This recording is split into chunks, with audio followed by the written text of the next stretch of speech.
Carl Jung explained, 13 spiritual truths you realize only after deep emotional pain. Jung's most dangerous discovery wasn't about healing trauma. It was about what trauma reveals when you stop running from it. In 1913, at the height of his career, Jung made an observation that would get him ostracized from the psychological establishment for decades. He documented it in his private journals, terrified of what it meant. The observation was this: the patients who recovered weren't the ones who overcame their pain the fastest. They were the ones who stayed in it the longest, the ones who let it destroy them completely. Because on the other side of that destruction, they discovered truths about existence that cannot be accessed any other way. Not through meditation, not through therapy, not through any spiritual practice or psychological technique, only through the complete annihilation of who you thought you were. Jung called this process individuation, but what he rarely admitted publicly was that individuation cannot begin until something inside you dies, and that death is always, always excruciatingly painful. Here's what makes this discovery so dangerous. It means your suffering isn't a mistake. It's not evidence that you've failed spiritually. It's not punishment from a cruel universe. It's an initiation. The psyche, Jung discovered, has its own intelligence.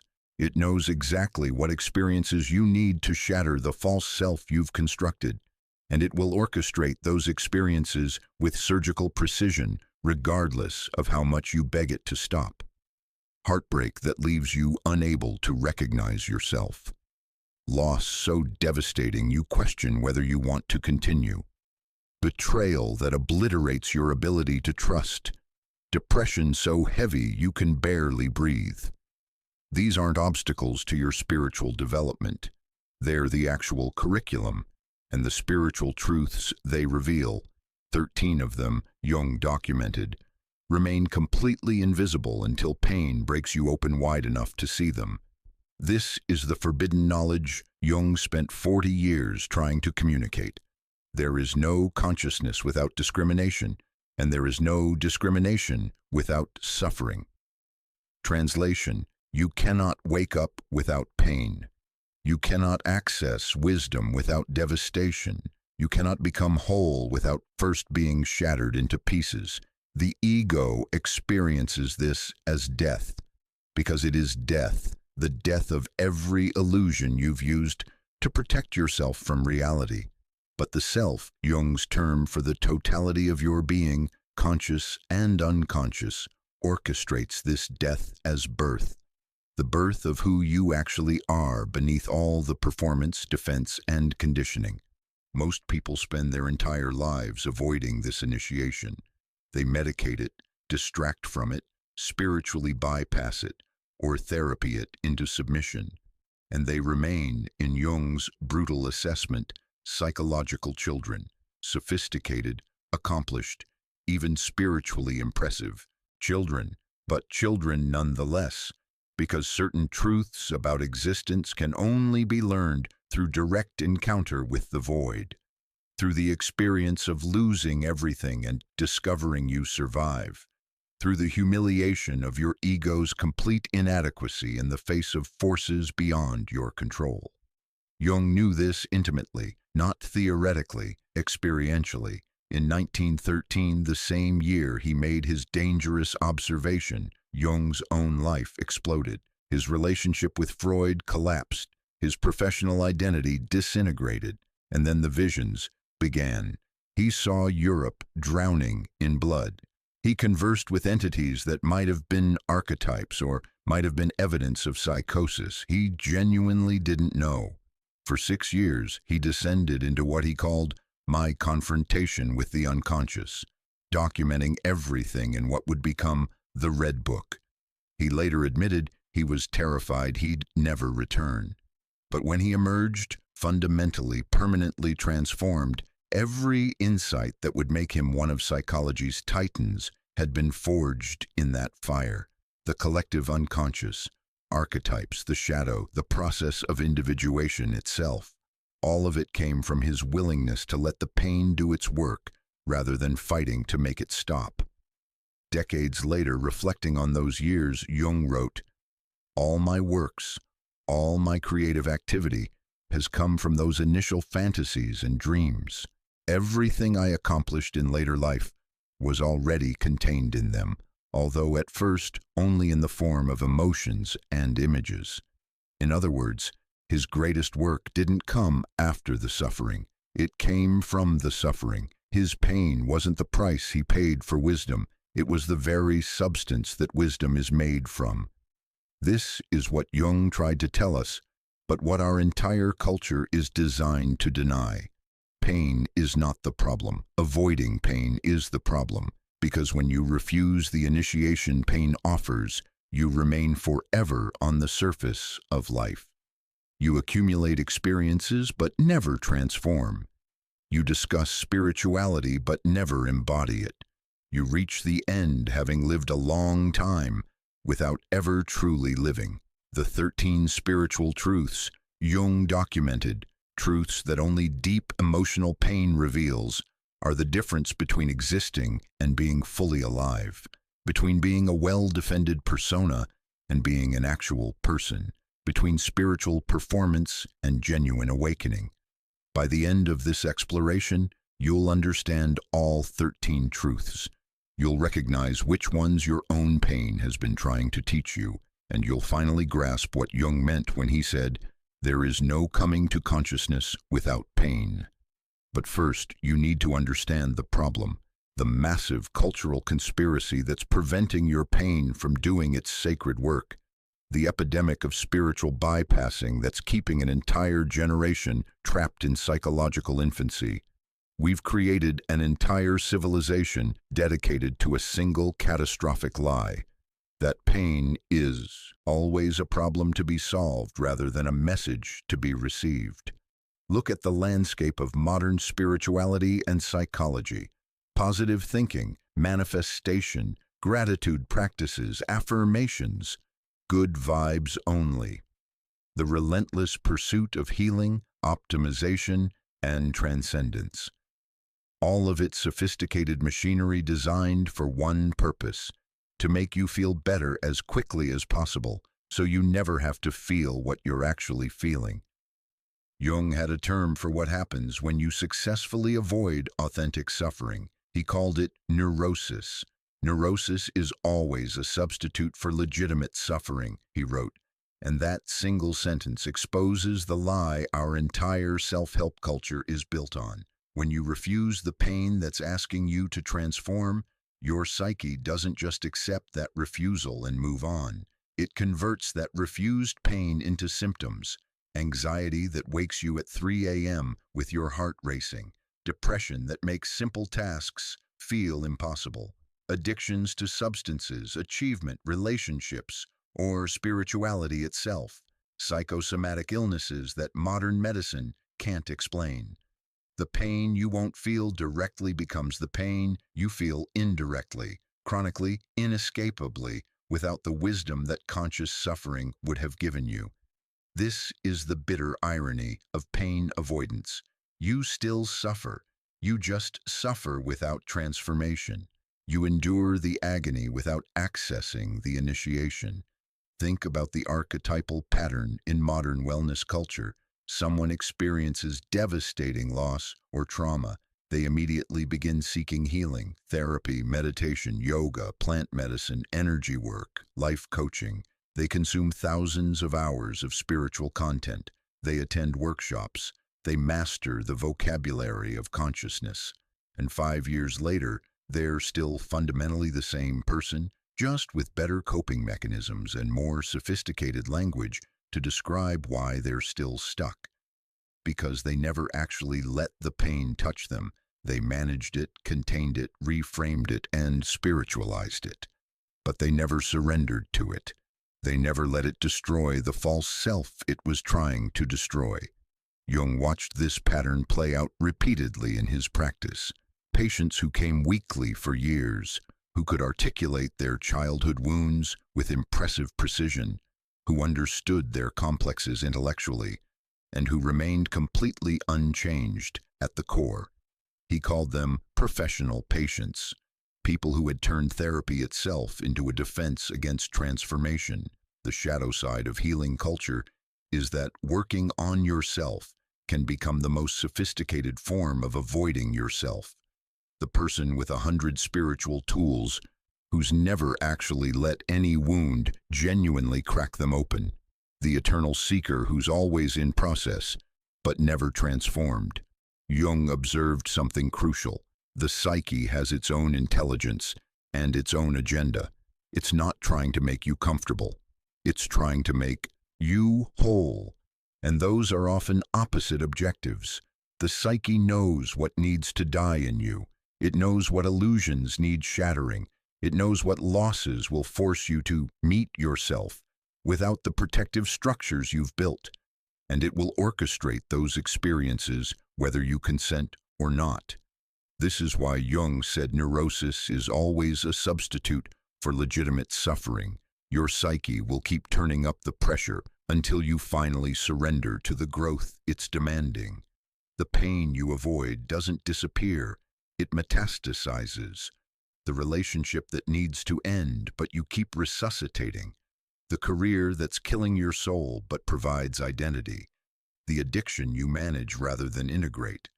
The rage you spiritualize away rather than feel fully. The grief you process intellectually without ever letting your body break with it.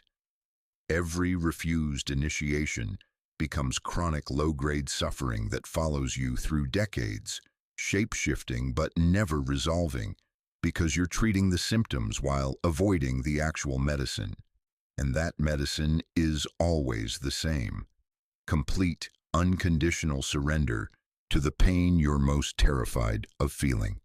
The cultural tragedy is that we've built an entire industry around offering relief from this pain rather than initiation through it. The self-help marketplace has a vested interest in keeping you seeking comfort rather than pursuing transformation, because comfortable people buy more products. Transformed people don't need them anymore, so we're sold manifestation instead of meaning-making, affirmations instead of honest reckoning, healing modalities that promise to release trauma in a single session rather than the years-long descent transformation actually requires. We're taught that if we're still in pain, we must be doing something wrong. We need better boundaries, more self-care, a different therapist, a more advanced spiritual practice, the possibility that we're supposed to stay in the pain, that it has necessary work to do that cannot be rushed, is treated as dangerous thinking. Jung would say it's the only sane thinking in an insane culture. Because here's what happens when an entire generation avoids necessary suffering. We get masses of people who are chronically dissatisfied but can't identify why, who've achieved everything they thought they wanted but feel hollow, who've healed repeatedly but never actually changed. We get adults who remain, psychologically, children, not in the sense of innocence or joy, but in the sense of never having confronted the fundamental truths of existence, that you're going to die, that you can't control most of what matters, that everyone you love will either leave or be lost, that suffering is an essential feature of consciousness, not a bug. Children believe in fairness and safety, and that good people don't have bad things happen to them. Adults who've integrated deep pain know these are beautiful lies, and live fully anyway precisely, because they've confronted what's actually true. The person who's never suffered profoundly lives in a fantasy world, regardless of their age or accomplishments. They believe they're sophisticated, but they're actually naive in the most fundamental way. They haven't been initiated into reality itself. Jung noticed this again and again. Wealthy, successful, socially admired patients whose lives looked perfect from the outside but who experienced vague, persistent misery. Not because something was wrong with them, but because nothing had ever genuinely challenged them. They'd successfully avoided pain their entire lives. and in doing so, they'd avoided life itself, the full catastrophe of being human, which includes the devastation, but also the depth, meaning, and radical aliveness that only devastation reveals. This is the problem at civilizational scale. We've pathologized the very experiences that would mature us.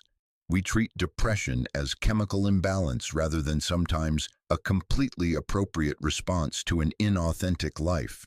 We medicate anxiety rather than asking what it's anxious about. We call someone unhealed when they're unable to move past grief quickly, as if grief has an expiration date. We've forgotten what traditional cultures knew, that certain life transitions require death and rebirth, not positive thinking. That coming of age requires ordeals that cannot be avoided or optimized. That genuine elders are forged through suffering, not years. The stakes of this cultural amnesia are enormous because the 13 spiritual truths that pain reveals aren't optional for genuine maturity. They're not advanced spiritual concepts for the especially committed.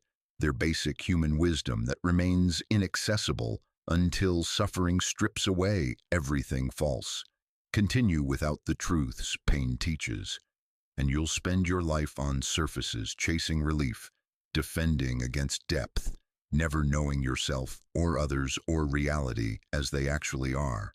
Surrender to pain's curriculum, and you access what Jung called the treasure hard to attain, a life of substance rather than performance, connection rather than isolation, meaning forged from suffering rather than borrowed from books. But first, let me show you what this looks like in practice. What happens when someone's entire world collapses and they're forced to choose? Avoid the pain and remain who they were, or surrender to it and discover who they're capable of becoming. The man who walked into Jung's office in Zurich looked like he'd aged 15 years in 12 months. He was 43. Successful architect, beautiful wife, 2 children, respected in his field, financially secure, fit, attractive, articulate.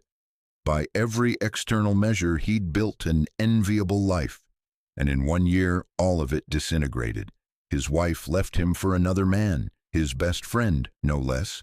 The affair had been going on for 2 years while she smiled at him across the dinner table. The betrayal was so complete, so theatrical in its cruelty, that it shattered his basic ability to trust his own perception of reality. Then the economic crisis hit his sector. His firm collapsed, projects abandoned, reputation damaged, savings evaporating to cover debts. Went from financial security to genuine poverty in 6 months. His father died suddenly, massive heart attack. They'd been close, he never got to say goodbye, and then his own body betrayed him. Autoimmune condition that doctors couldn't quite diagnose. Chronic pain, fatigue, inflammation. The physical manifestation of a psyche in complete revolt. Within 12 months, everything that had defined his identity, husband, father, successful professional, healthy man, person who had his life figured out, was gone.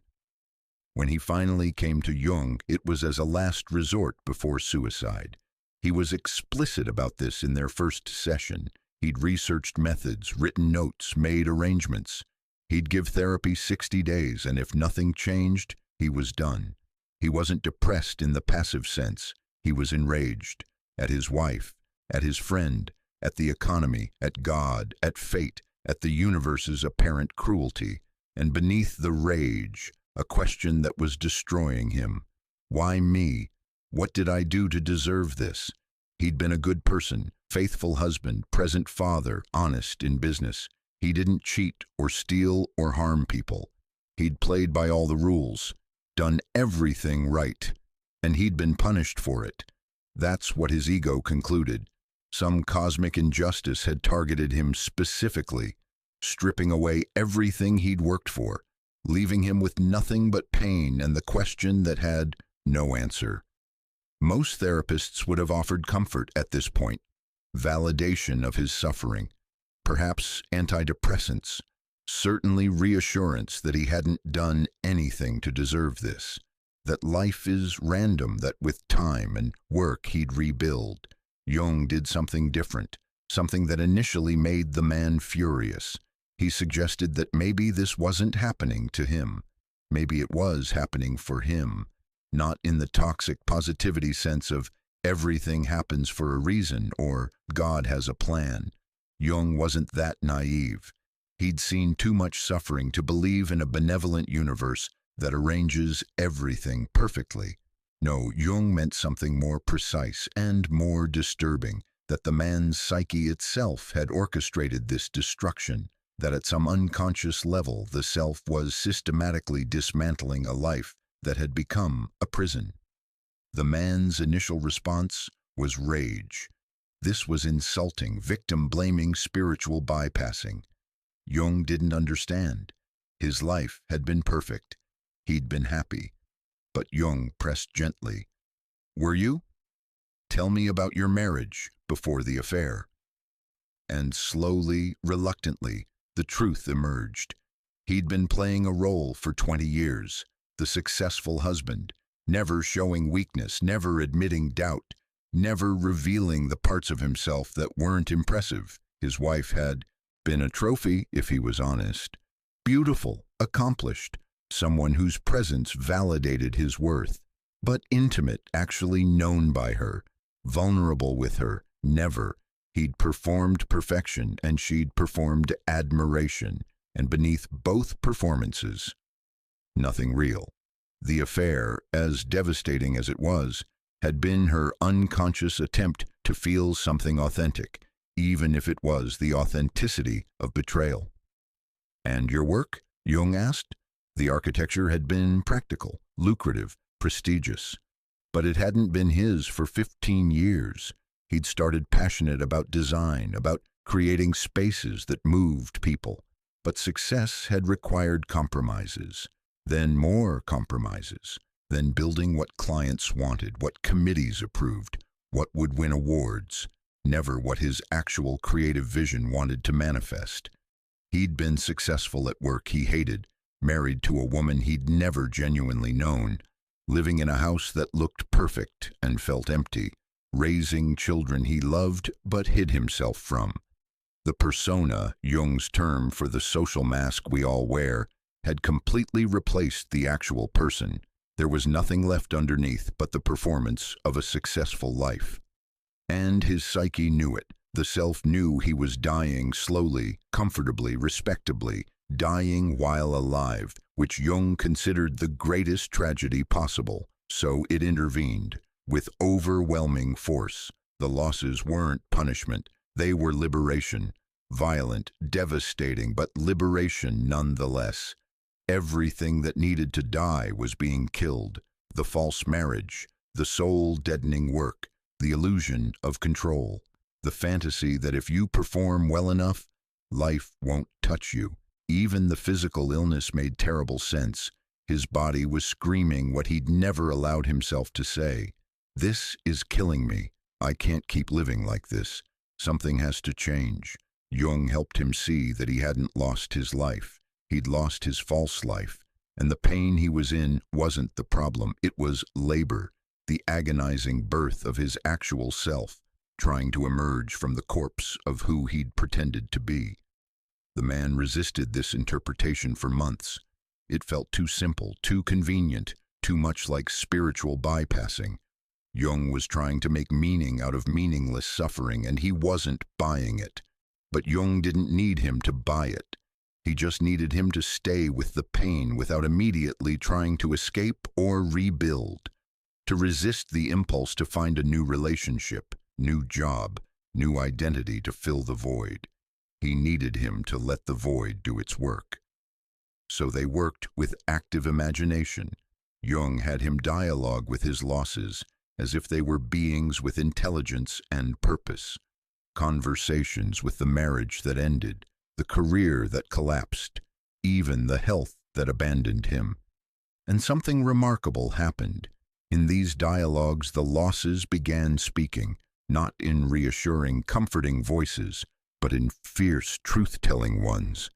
The marriage said, I had to end because you were never actually in me. You were performing. I gave you 2 decades to show up authentically. You never did. So I destroyed myself to force you to finally feel something real.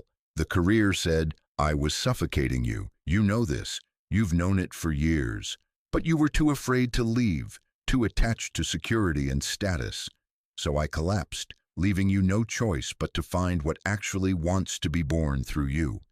His health said, I'm not betraying you. I'm refusing to carry the lie anymore. The stress of living inauthentically was killing me. This pain is my refusal to keep enabling your self-betrayal.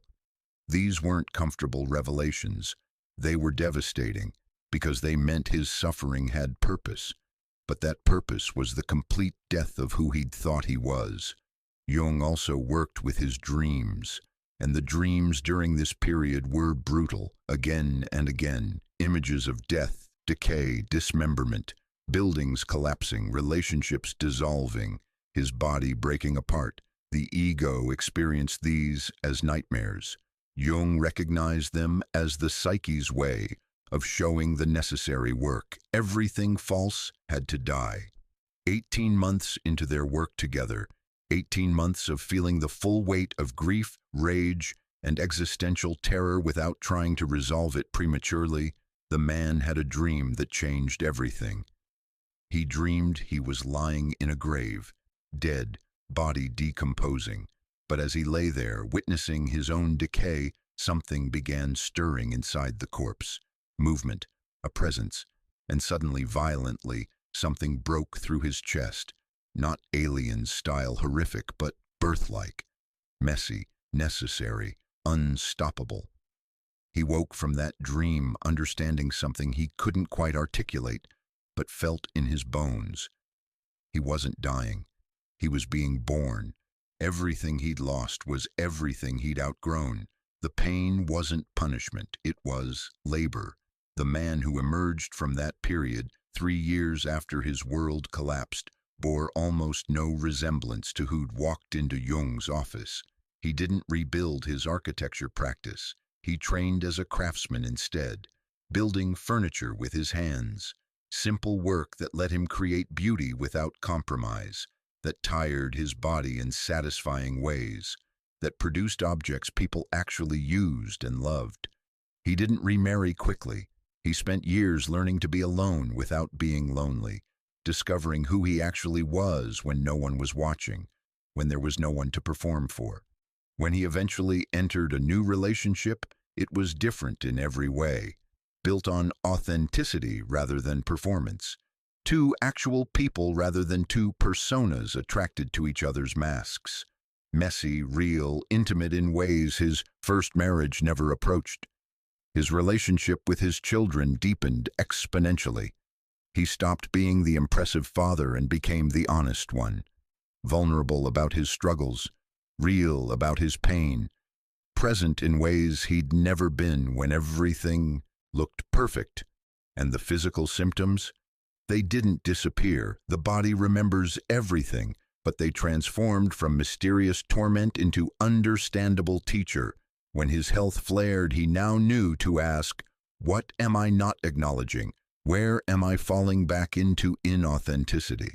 5 years after his crisis, he returned to see Jung for a final session, not because he needed therapy, but because he wanted to express something. He said, I would change nothing, not the affair, not the losses, not the illness, not the pain, because the person I was before had to die. He was killing himself slowly with respectability. This, he gestured at himself, someone unrecognizable from the defended man who'd first appeared, this required everything to be taken. Then he said something Jung later recorded in his notes. I had to lose everything I thought I was to discover who I actually am, and who I actually am is worth every single thing I lost. This is what Jung meant by individuation, not self-improvement, not healing, not even transformation in the sense we usually mean it. Death and rebirth. The painful, terrifying, completely necessary death of the false self, so the true self can finally breathe. And the key insight: this can't be done gently. It can't be optimized. It can't be made comfortable. The ego must be overwhelmed, or it will find ways to maintain control. Some part of you has to die. Actually die, not metaphorically die. And that death is always, always agonizing. But on the other side, if you're brave enough to stay with it, if you resist the seduction of premature healing, is a life you never knew was possible, authentic, deep, real, alive in ways that your defended, successful, perfect life never approached. The successful man lost everything and found himself. That's not poetry. That's the pattern Jung documented again and again. The pattern inscribed in every genuine spiritual tradition and psychological journey. The pattern that modern culture has forgotten, but your psyche still remembers. Jung's observations about pain as portal to wisdom aren't just psychological theory or spiritual philosophy. Modern research has validated, scientifically, empirically, that deep suffering consciously integrated produces psychological and spiritual development unavailable through any other means. Let's start with the most comprehensive research: post-traumatic growth.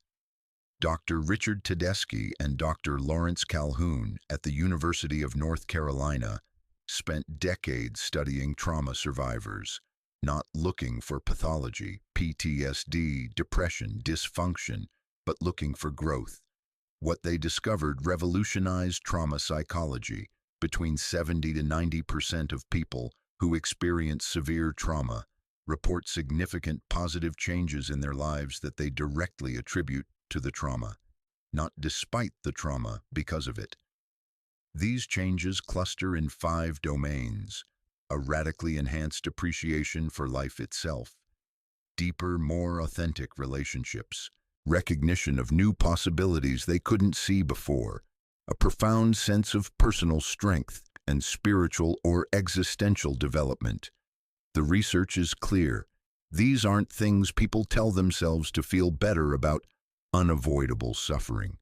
They're measurable, observable, lasting changes in personality, behavior, and life trajectory. People who've been through devastation and integrated it become more grateful, not in the toxic positivity sense, but in the sense of feeling the preciousness of ordinary moments.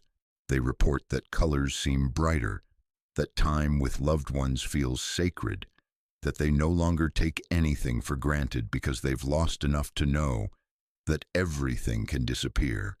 Their relationships deepen because they've lost the capacity for superficiality. After you've been broken open, you can't do shallow anymore. Small talk feels intolerable. Performance feels exhausting. They seek and create connections based on authenticity, vulnerability, and genuine seeing, or they prefer solitude. They become radically more courageous, not reckless, but willing to take meaningful risks they would never have attempted before, because the worst already happened. They survived it. What's left to fear? They quit soul-deadening jobs, leave toxic relationships, move across the country, start businesses, create art, live, and their spiritual or existential understanding deepens in ways that no amount of study or practice could have produced. They know something now, something about impermanence, about the nature of suffering, about what matters and what's illusory. They can't explain it to people who haven't been there, but they recognize each other immediately. Jung would call this individuation catalyzed by crisis. Modern psychology calls it post-traumatic growth. Different language, same phenomenon. Dr. Brené Brown's research on vulnerability adds another dimension. She studied people she called wholehearted, those who live with courage, compassion, and connection, trying to understand what distinguished them from those who remain defended and dissatisfied.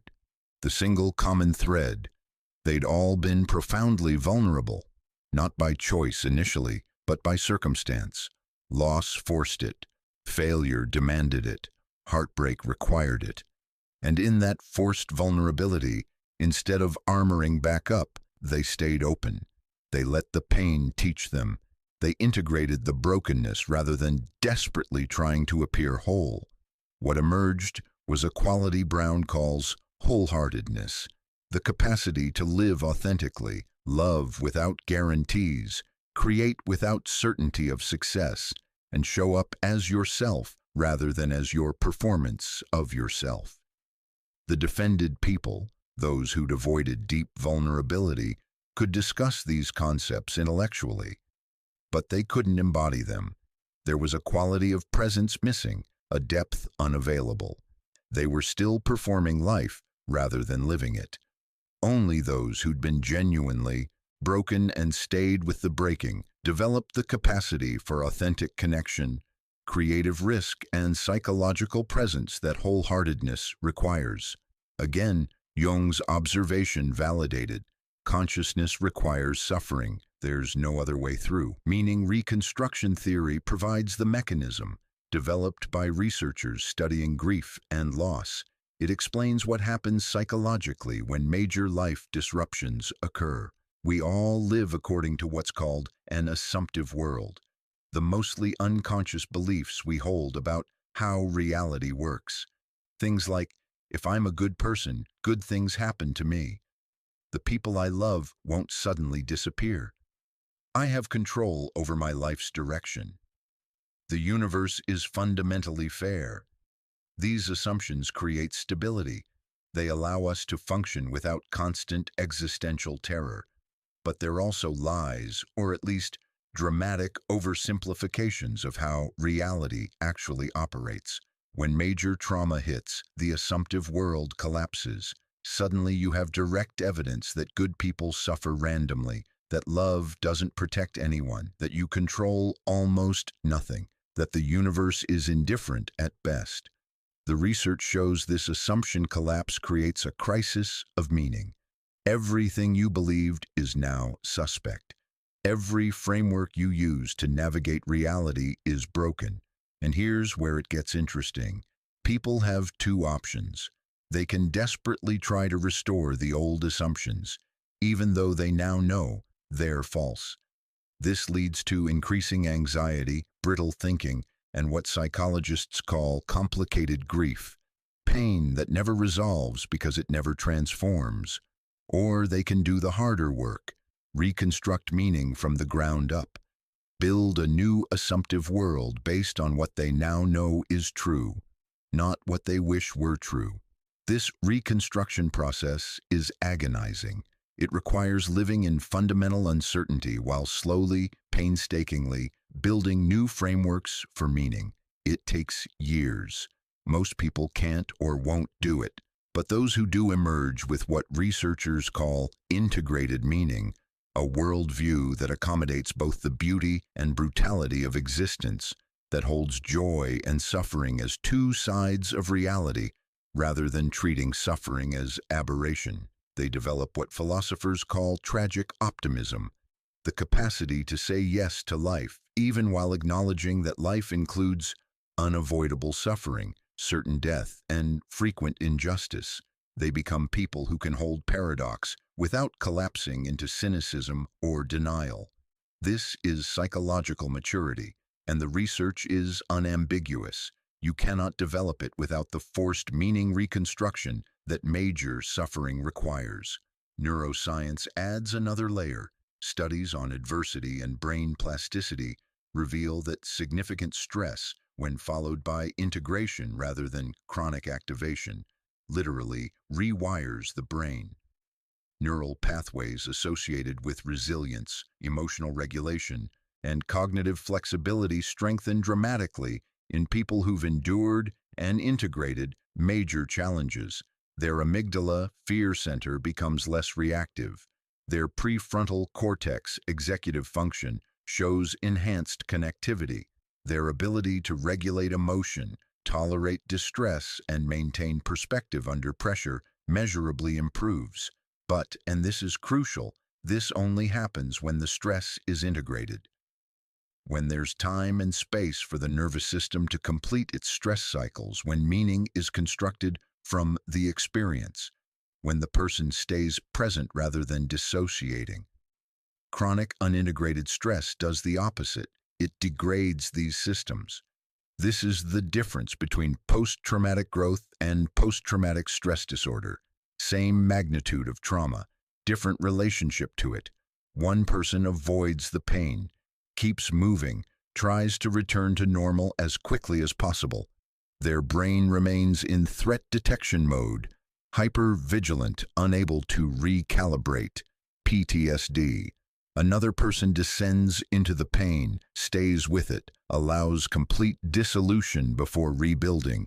Their brain passes through extreme activation into integration. Post-traumatic growth, same wound, different outcome. The difference, willingness to let suffering transform rather than just trying to survive it. Existential psychology, the branch studying meaning, death, isolation, and freedom, has found something equally striking. Researchers studying what they call existential confrontation discovered that people who directly face existential givens develop what they term existential maturity. The existential givens are: death is certain, suffering is inevitable, isolation is fundamental, we each die alone. Freedom is both gift and burden, meaning must be created rather than found. Most people spend their lives avoiding these truths, and most people, according to the research, remain what Kierkegaard called shut up, closed off from their own depths, defended against reality, living in what existentialists call bad faith, self-deception about your freedom and responsibility. But those forced to confront existential givens directly through loss, illness, near death, or existential crisis develop something remarkable: greater life satisfaction, more authentic relationships, deeper engagement with daily life, enhanced creativity, reduced fear of death. They become what the research calls existentially aware, people who live fully because they know they'll die, who love deeply because connection is temporary, who create meaning because the universe doesn't provide it ready-made. This is exactly what Jung meant by individuation, becoming conscious of what most people remain unconscious of, living with eyes open rather than maintaining comfortable illusions. And the research is unanimous. This level of consciousness cannot be taught. It cannot be intellectually understood. It can only be earned through direct existential encounter, which always involves profound suffering. Research on grief specifically illuminates another dimension. Studies comparing prolonged grief disorder, where pain remains unintegrated, with integrated grief show striking differences. Unintegrated grief, where the person refuses the full feeling of loss, becomes depression, the energy that should be moving through them as grief gets stuck, creating flatness, emptiness, inability to feel anything fully. Integrated grief, where the person surrenders to the pain without trying to resolve it prematurely, becomes wisdom and compassion. The same energy transforms the person, opening capacities that didn't exist before. Researchers found that those who integrate major losses become measurably more empathetic, not in the abstract sense of caring about suffering, but in the embodied sense of being able to sit with others in their pain without needing to fix it, minimize it, or leave. They develop what's called affliction compassion, compassion born not from moral values but from direct knowledge of suffering. They can meet others in hell because they've been there themselves. This is why Jung insisted that analysis was about making the unconscious conscious, not making the pain stop. Because pain that becomes conscious transforms. Pain that stays unconscious perpetuates. Finally, research across spiritual traditions on dark night of the soul experiences shows remarkably consistent patterns. Mystics, contemplatives, and advanced practitioners across Christianity, Buddhism, Sufism, and Hinduism report periods of intense suffering that precede awakening. Loss of faith, existential despair, feeling abandoned by the divine or by meaning itself, psychological dissolution, lengthy periods where all spiritual practices become meaningless and hollow. These aren't failures of practice, they're stages of transformation. The ego's spiritual framework, even advanced spiritual frameworks, must collapse before genuine awakening can occur. Research on these experiences found that they reliably precede significant ego transcendence and mystical realization. The person who emerges has moved from believing in spiritual concepts to direct knowing, from performing spirituality to being it, but only if they stay with the dark night rather than trying to immediately escape back into comfortable practice or belief. Every research angle points to the same conclusion. Deep suffering consciously integrated produces development that no other experience provides. The growth isn't ancillary to the suffering. The suffering is the mechanism of growth. Jung knew this psychologically. Spiritual traditions knew this mystically. Science has now validated it empirically. There are 13 truths about existence that remain completely invisible until deep emotional pain shatters the ego's protective structures. You can read about these truths in books, discuss them in therapy, contemplate them in meditation, but you cannot know them, not in the sense of embodied, unshakable knowing, until suffering forces direct encounter. Jung documented these truths across 40 years of clinical practice, his own descent into the unconscious, and his study of alchemy, mythology, and spiritual traditions. They represent what pain teaches when you stop fighting it and start learning from it. Each truth follows a pattern: what the ego believes before the pain, what the pain reveals, and how that revelation transforms your life afterward. Let's explore all 13. Before deep pain, you believe you know yourself. You have an identity, a story about who you are, what you value, what matters to you. You've spent years constructing this self-image, defending it, presenting it to the world. I'm a loyal person. I'm strong. I'm independent. I'm spiritual. I'm someone who has their life together. This identity feels true, feels like you, but it's almost entirely constructed from external sources: what your parents needed you to be, what your culture values, what your ego needed to believe about itself to feel safe and worthy. Jung called this the persona, the social mask, and for most people the persona completely replaces any authentic self underneath. They've performed a role for so long, they genuinely believe the performance is who they are. Then devastating pain arrives: loss, betrayal, failure, crisis, and suddenly you're behaving in ways that completely contradict your self-image. The loyal person discovers rage and desire for revenge. The strong person becomes utterly dependent. The independent person realizes they're desperately codependent. The spiritual person finds themselves consumed by pettiness and ego. The person who has it together falls spectacularly, publicly apart. This is terrifying. The ego experiences it as disintegration, as evidence of fundamental brokenness. This isn't who I am. I'm losing myself. But Jung would say the opposite is happening. You're finally meeting yourself. The constructed identity is dissolving, revealing the actual psyche underneath. Messy, contradictory, containing things the ego desperately wanted to deny. You're not losing yourself. You're losing your idea of yourself. And those are completely different things. What pain reveals is that you're both less than you imagined and more than you dreamed. Less because you're not the noble, evolved, exceptional person your ego claimed. You're petty and afraid and selfish and broken in all the ordinary human ways. You're not special. You're common as dirt, another human struggling with the same fundamental limitations consciousness imposes. That's humbling, humiliating even. The ego hates it, but also more, because beneath the persona, beneath the constructed identity, is something the ego couldn't access: the self. Jung's term for the totality of who you are.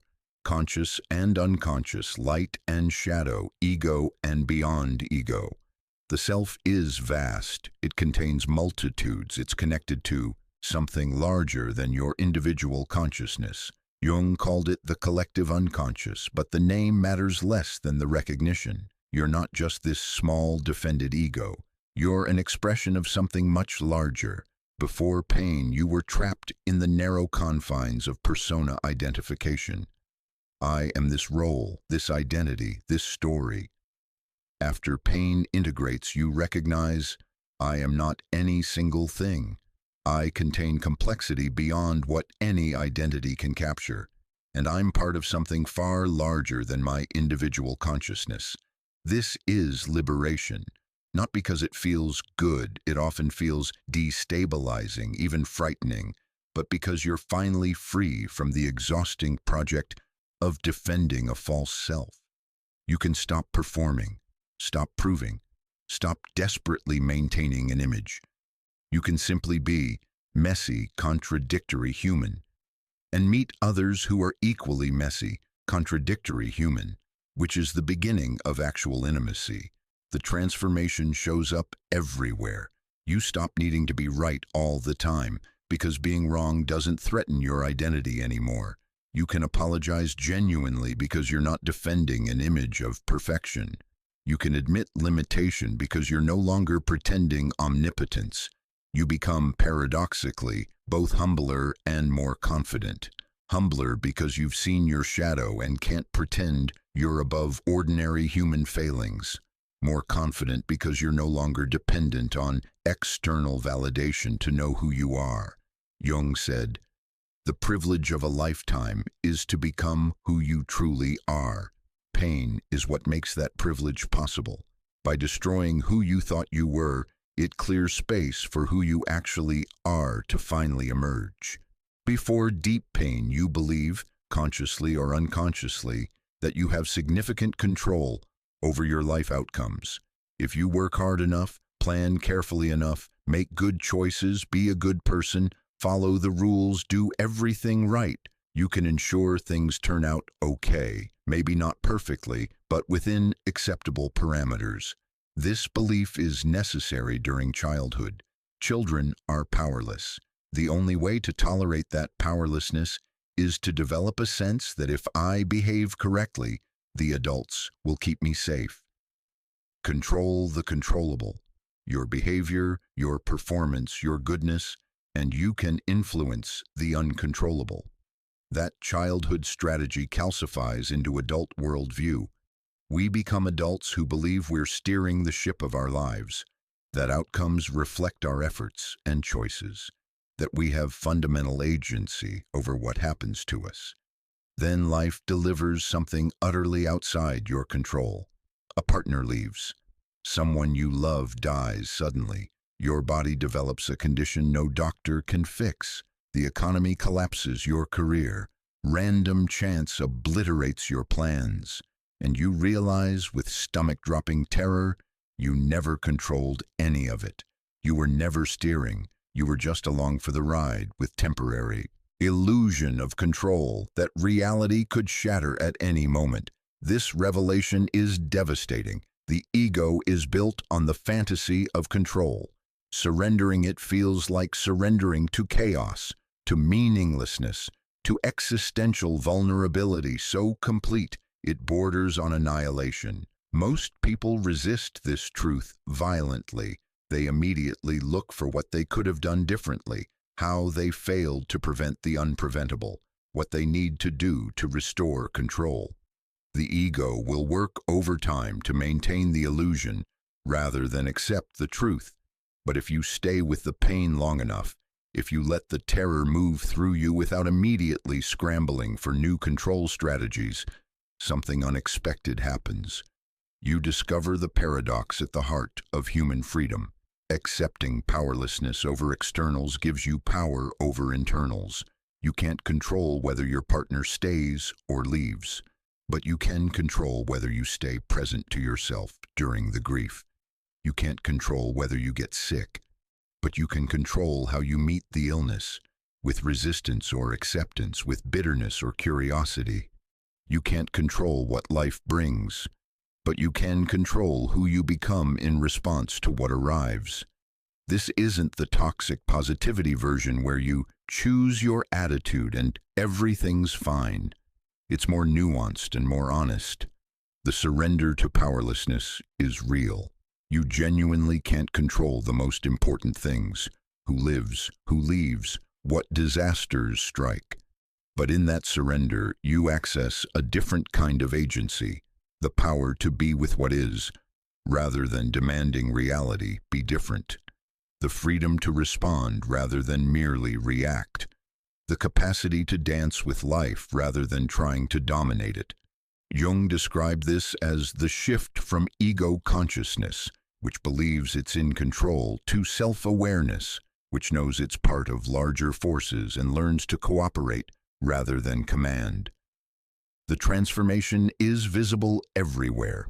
You stop trying to micromanage outcomes and start trusting process. You make plans but hold them lightly, knowing they'll probably change. You love people knowing you can't keep them. You build things knowing they might collapse. And paradoxically, you become more effective, not because you have more control, but because you're no longer wasting energy on the illusion of control. You can respond flexibly to what actually is, rather than rigidly defending what you need things to be. You also develop what spiritual traditions call radical acceptance, not passive resignation, but active engagement with reality as it actually presents itself. You stop arguing with what is.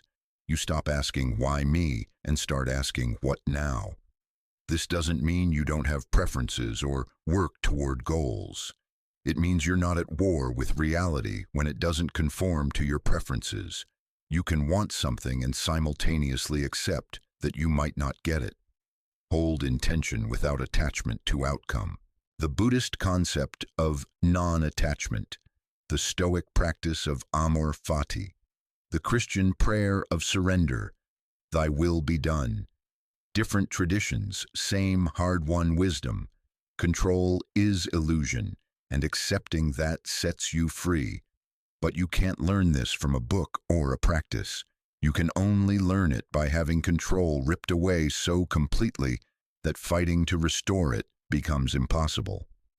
That's when the ego finally, reluctantly, surrenders and discovers that what it thought was surrender is actually liberation, that what it thought was powerlessness is actually peace.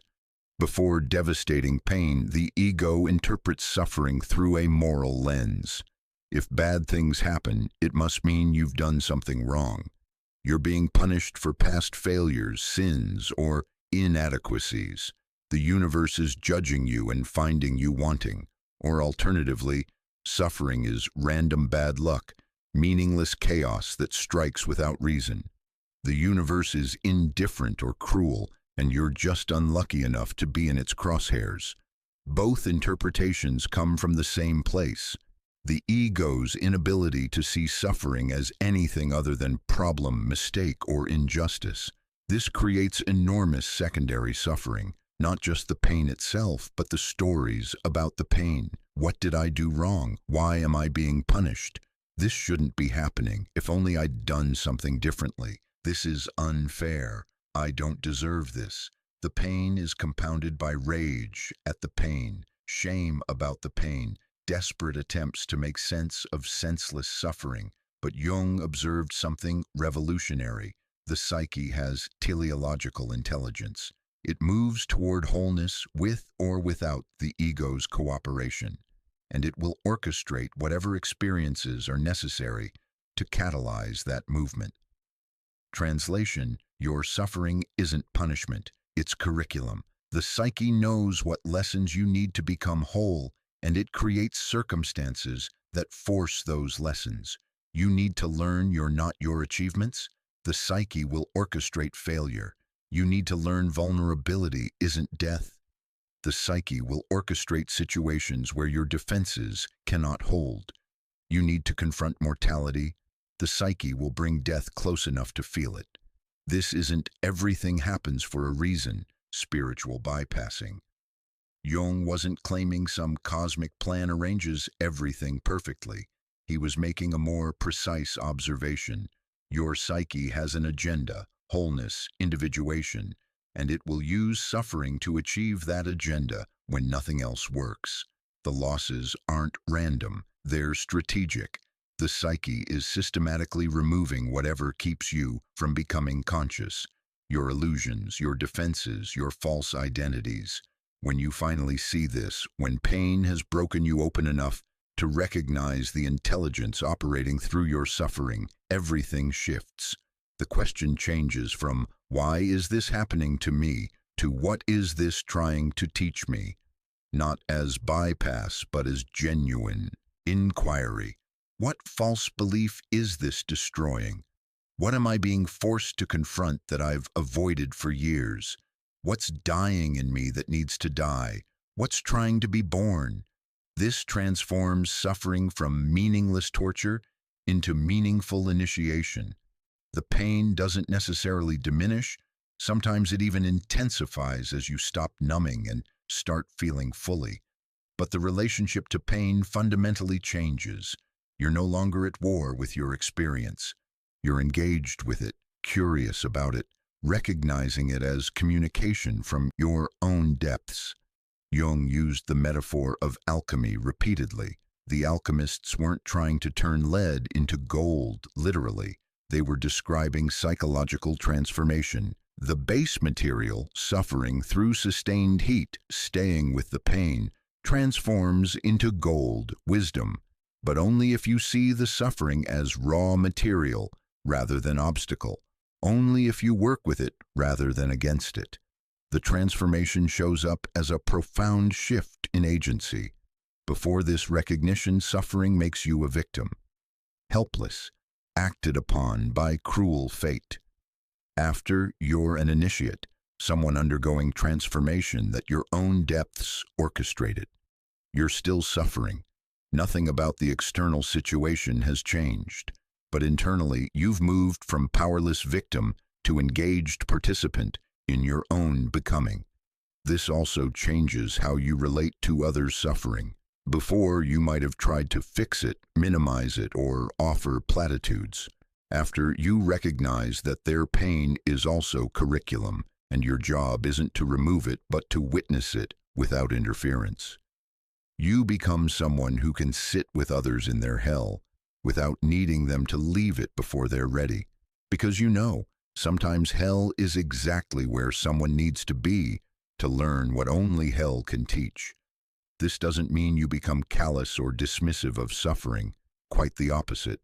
You develop profound reverence for it. You see it as sacred, difficult, unwanted, often terrible, but sacred nonetheless. The crucible in which consciousness is forged. Jung wrote, "There is no coming to consciousness without pain." Once you've learned this directly, once pain has been your teacher enough times, you stop resisting the curriculum and start paying attention in class. Before devastating loss, we maintain beautiful illusions about love. We believe love should protect us from pain, that if we love correctly, if we're loved properly, we'll be safe. That genuine love means security, permanence, protection against life's harshness. We fall in love imagining happily ever after. We form friendships, assuming they'll last forever. We love our parents, expecting years of time remaining. We become parents, believing we can keep our children safe.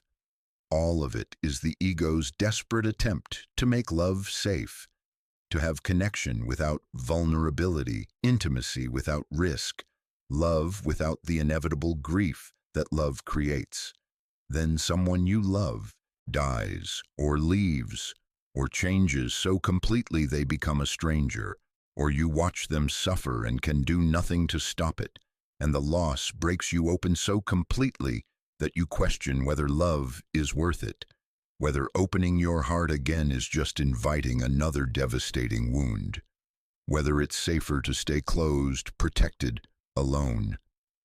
This is where most people make one of two mistakes. Either they armor up, deciding love costs too much, and resolving never to be that vulnerable again, Or they seek love with the same fantasy, find the right person this time, love the right way, and avoid the inevitable loss. Both strategies are doomed. Both refuse the truth that pain is trying to teach. The truth is this: grief is love with nowhere to go. The depth of your grief measures the depth of your love. They're not separate experiences. They're the same experience from different angles. You cannot love deeply without the capacity to grieve deeply.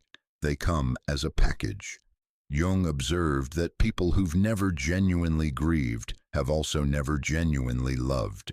They've had relationships, certainly, but they've kept themselves protected enough that if loss came, it wouldn't destroy them, which means they were never actually all in, never fully present, never completely vulnerable. The person who says, "I could never survive if they died," is telling you, "I love deeply." The person who says, "I'd be okay if they left," is telling you, "I'm holding back." This truth is devastating because it means love always leads to loss. Everyone you love will either die before you or you'll die before them.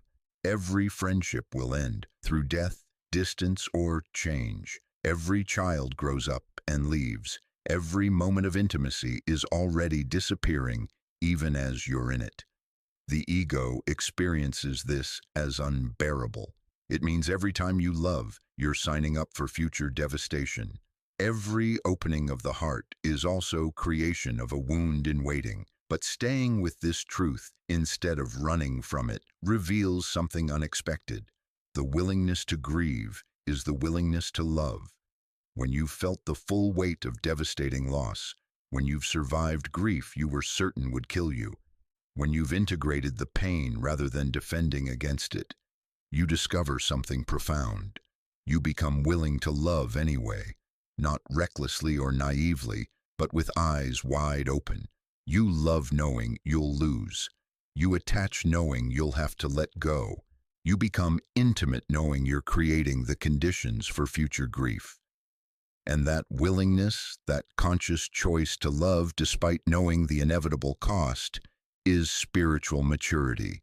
It's also the only way to love fully, because when you're not defending against future loss, when you've accepted that grief is love's inevitable companion, you become capable of being completely present. You don't hold back to protect yourself. You don't build escape routes. You don't keep one foot out the door emotionally while appearing committed externally. You go all in, because you know the pain of loss is terrible, but the pain of never fully loving is worse. This transforms everything about relationships. You stop taking people for granted because you're viscerally aware they could disappear at any moment. You stop waiting for the perfect moment to be vulnerable because you know there are only imperfect moments and they're disappearing constantly. You become ferociously present. Attention sharpens. You notice small things, the way they laugh, the warmth of their hand, the specific light in their eyes, because you know someday these will be memories, and memories are all that remain. You also stop trying to make relationships perfect. You allow conflict, messiness, the full catastrophe of human intimacy, because you're not trying to create something that will last forever unchanged. You're trying to be real together for whatever time you have.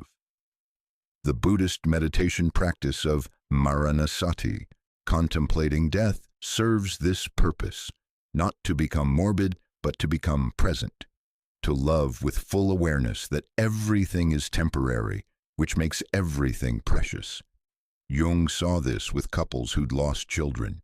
Some marriages collapsed under the weight of grief, but some, the ones where both partners were willing to feel the full devastation together, emerged with intimacy they'd never accessed before, because they'd seen each other completely broken. No more performance, no more defenses, nothing but raw human suffering, and they'd stayed. They'd witnessed each other's worst pain and not turned away. That creates a bond that comfortable love can never touch. Forged in fire intimacy, the recognition, you've been to hell with this person and back. You know what they look like when everything falls apart. and you're still here. This is what Jung meant by genuine relationship. Two people who've individuated enough to show up as themselves rather than their personas, vulnerable enough to be seen in their brokenness, mature enough to hold the paradox that love and loss are inseparable. Most people never get there.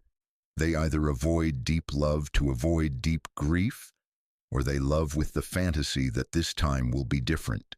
This time they won't lose. This time love will protect them from pain. Both are refusals of reality. Both keep them in psychological childhood. The adult truth, earned through devastating loss, is simpler and harder. Love everyone like you're going to lose them, because you are. That's not pessimism, it's presence.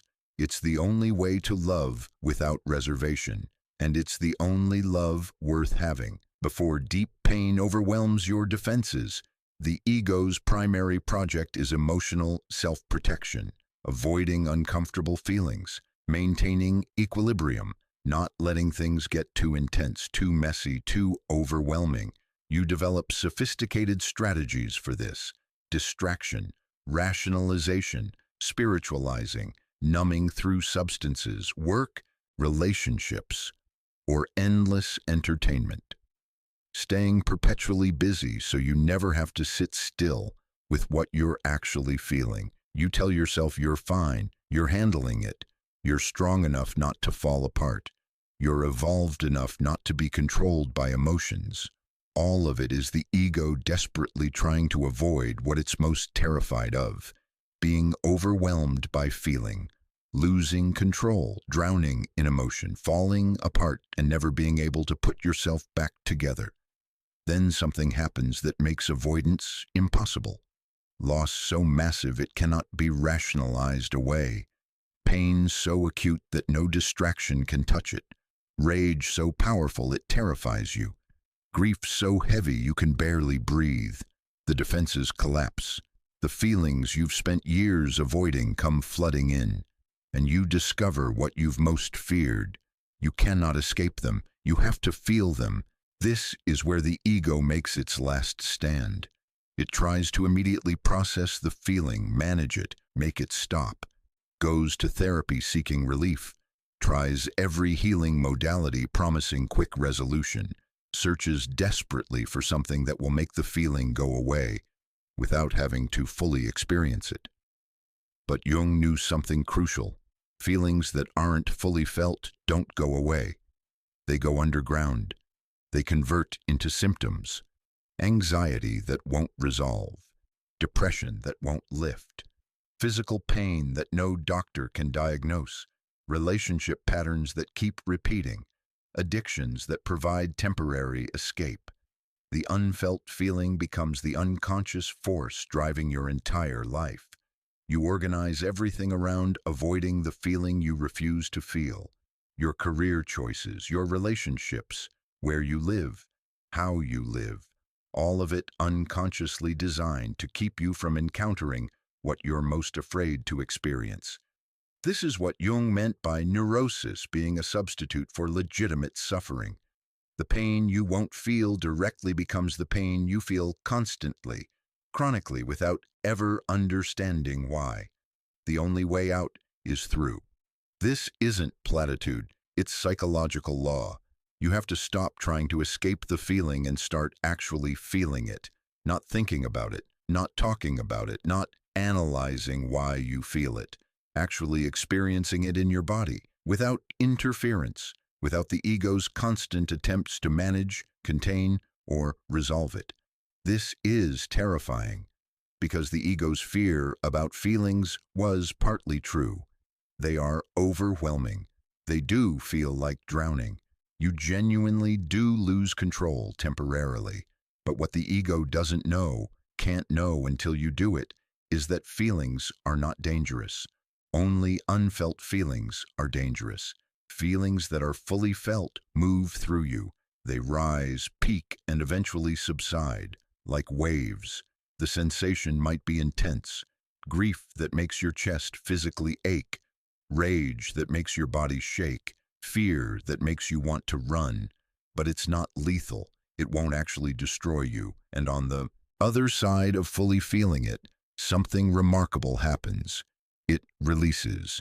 The feeling that's been running your life from the shadows finally completes its cycle and lets go. This is what trauma therapy has rediscovered. The body keeps the score. Feelings trapped in the nervous system keep firing until they're fully processed. And processing doesn't mean talking about them or understanding them cognitively. It means feeling them somatically, letting the energy move through and complete. Jung worked with this intuitively. He'd have patients stay with uncomfortable feelings instead of immediately interpreting them. Sit with the sensation, notice where it lives in the body. Breathe into it. Let it speak without the ego's interference. What emerged was that the feelings contained information. They weren't random emotional static, they were communications from the unconscious about what needs attention. The grief you've been avoiding is telling you what actually mattered. The rage you've suppressed is showing you where your boundaries were violated. The fear you've rationalized away is protecting something that needs protecting. But you can only receive these messages if you're willing to feel the feelings without immediately trying to fix, understand, or escape them. This transforms your entire relationship to emotional life. Before, emotions were problems to solve, weaknesses to overcome, obstacles to being spiritual or mature. After, emotions are guides, teachers, sacred messengers from your depths that deserve respect and attention.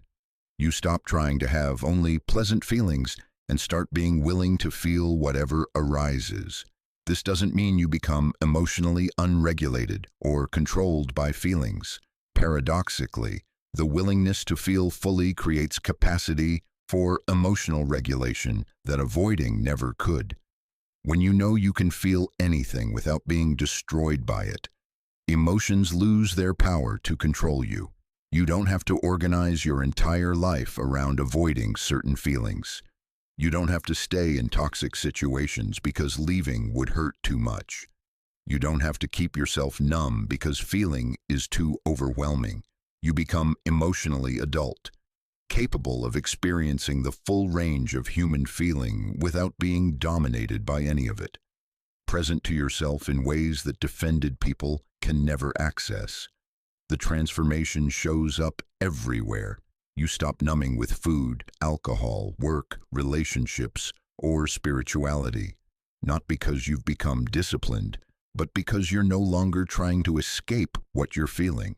You become capable of genuine intimacy because you can feel your own feelings without needing the other person to fix them, manage them, or make them stop. You can be with someone else's feelings without needing to rescue them from their experience.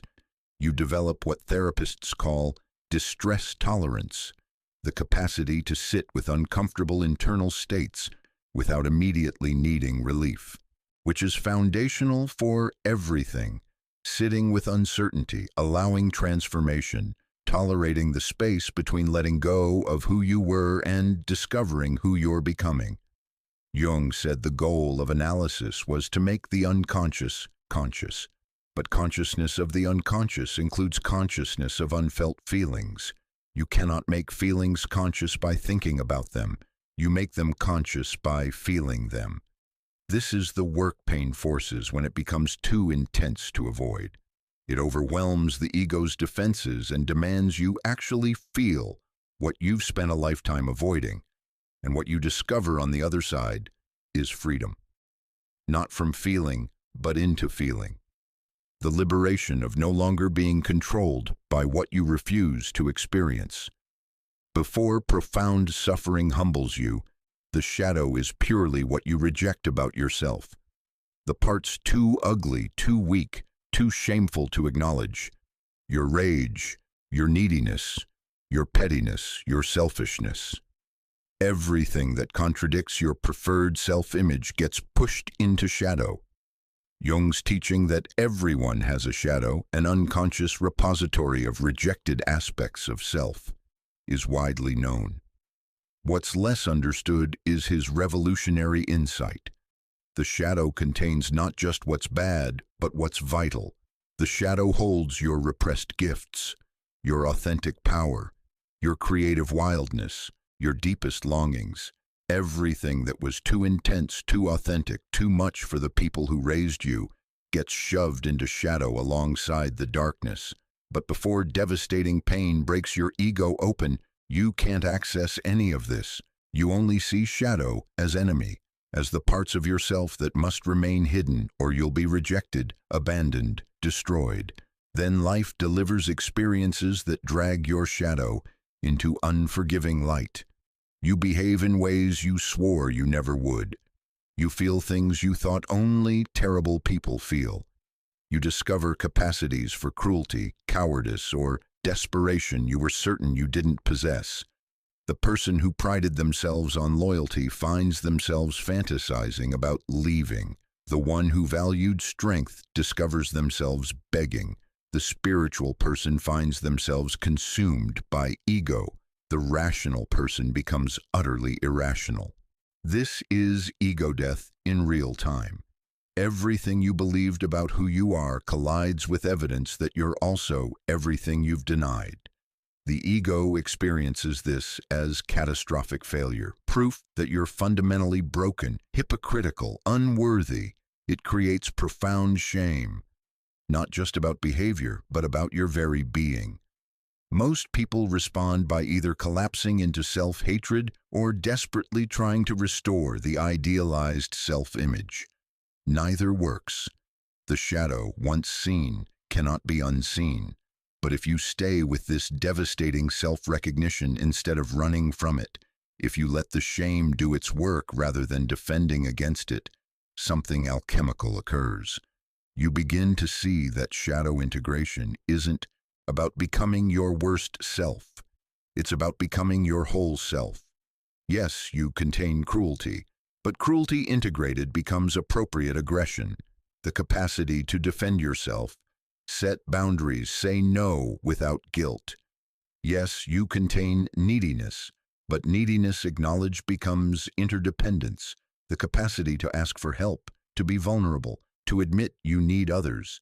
Yes, you contain rage, but rage felt becomes life force, the energy that fuels necessary change, protects what matters, refuses unacceptable situations. Every shadow element, when brought into consciousness and integrated rather than either acted out or suppressed, transforms into psychological resource. But more striking, and this is what suffering reveals, your shadow contains your gold. The passion you suppressed because it was too intense, the creativity you rejected because it wasn't practical, the power you disowned because it threatened others, the authenticity you abandoned because it wasn't rewarded, all of it exiled into shadow, waiting in the dark for the crisis that would force you to reclaim it. Jung worked with a patient, a successful businessman, who had a dream of breaking into his own house through the basement. In the basement, he found treasure he'd forgotten was there. The dream was obvious symbolism. The shadow basement contains what's valuable, treasure, and accessing it requires breaking into your own unconscious. This is why Jung insisted that individuation requires shadow integration. You cannot become whole while rejecting parts of yourself. You cannot access your full potential while leaving your power in the unconscious. Suffering forces this integration by making continued repression impossible. When you're broken open by pain, the defenses collapse. Everything comes flooding out, the darkness and the gold. You discover you're meaner than you thought and more powerful, more afraid than you admitted and more courageous, more wounded than you knew and more resilient. The transformation is visible in how people show up after integrated suffering. There's a quality of aliveness, realness, presence that wasn't there before. They take up more space, speak more directly, create more boldly, not because they've healed their shadow, but because they've integrated it. They know what they're capable of, the full spectrum, and they've learned to work with all of it. They're also far less judgmental. because once you've encountered your own shadow fully, you lose the luxury of projecting it onto others. You recognize in others' darkness something familiar, something you've met in yourself. This creates genuine compassion, not the spiritual bypassing version where you pretend everyone's inherently good. The more honest version where you recognize everyone contains both light and shadow, and you relate to the whole person rather than just their presented self. Jung said, "One does not become enlightened by imagining figures of light, but by making the darkness conscious." This is the opposite of how most spirituality is taught.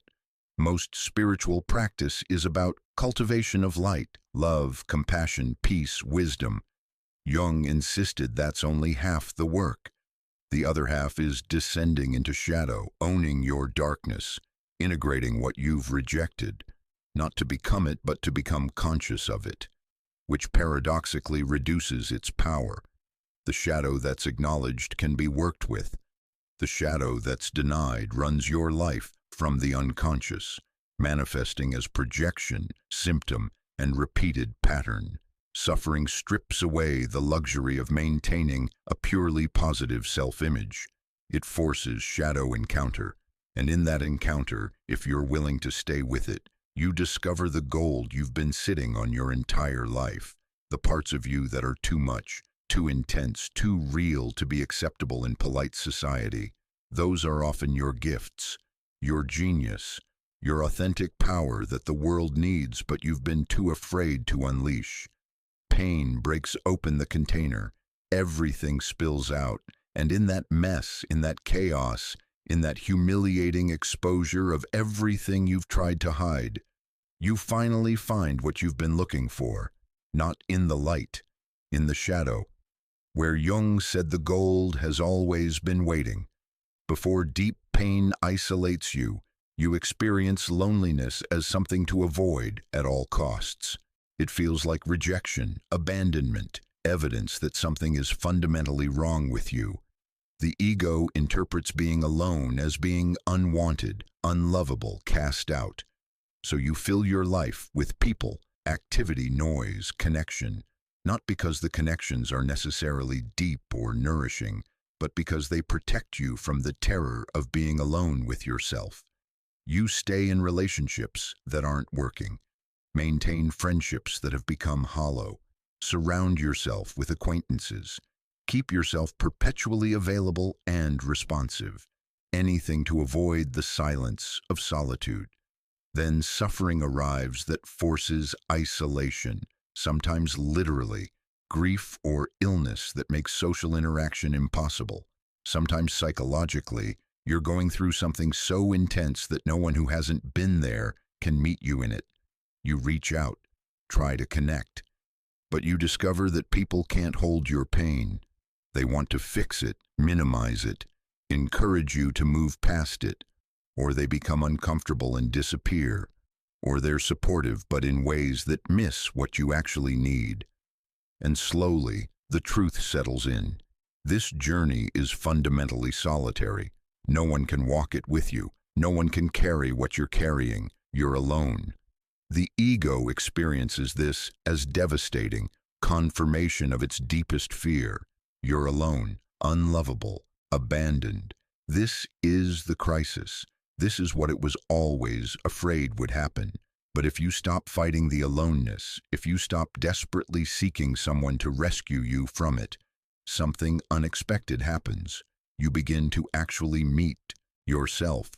Not the performed self you show others, not the identity constructed from external validation, not the persona, but the actual person underneath, complex, contradictory, with depths you've never explored because you were too busy performing for others.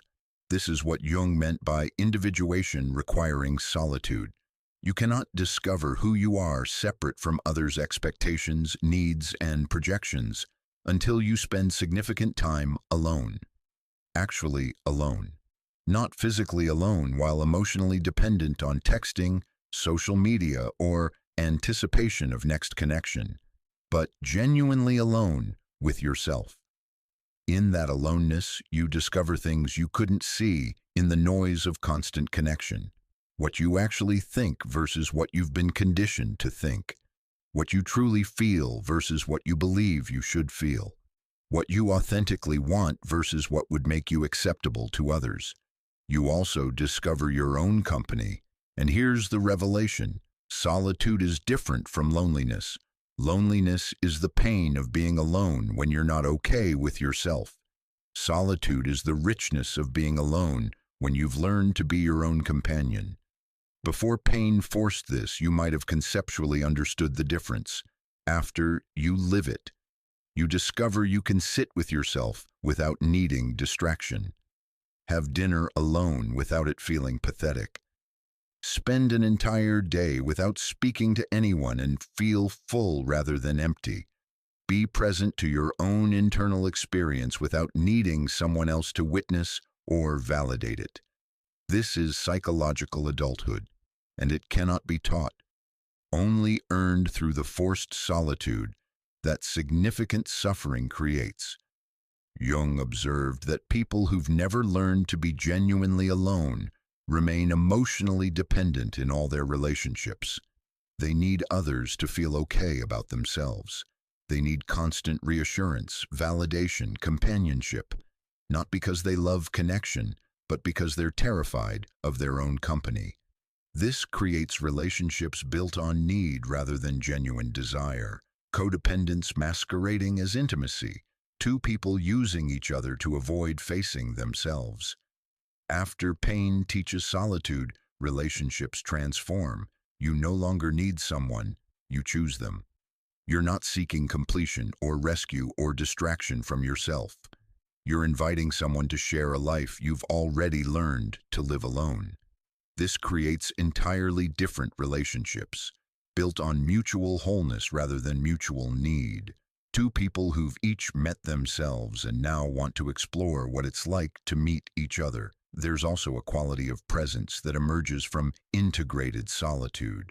The person who's comfortable alone doesn't need to fill silences, doesn't need constant stimulation or entertainment, can be with others without losing themselves, and be alone without feeling abandoned. They develop what mystics call the inner companion, the capacity to be present to yourself in ways that make external validation less necessary.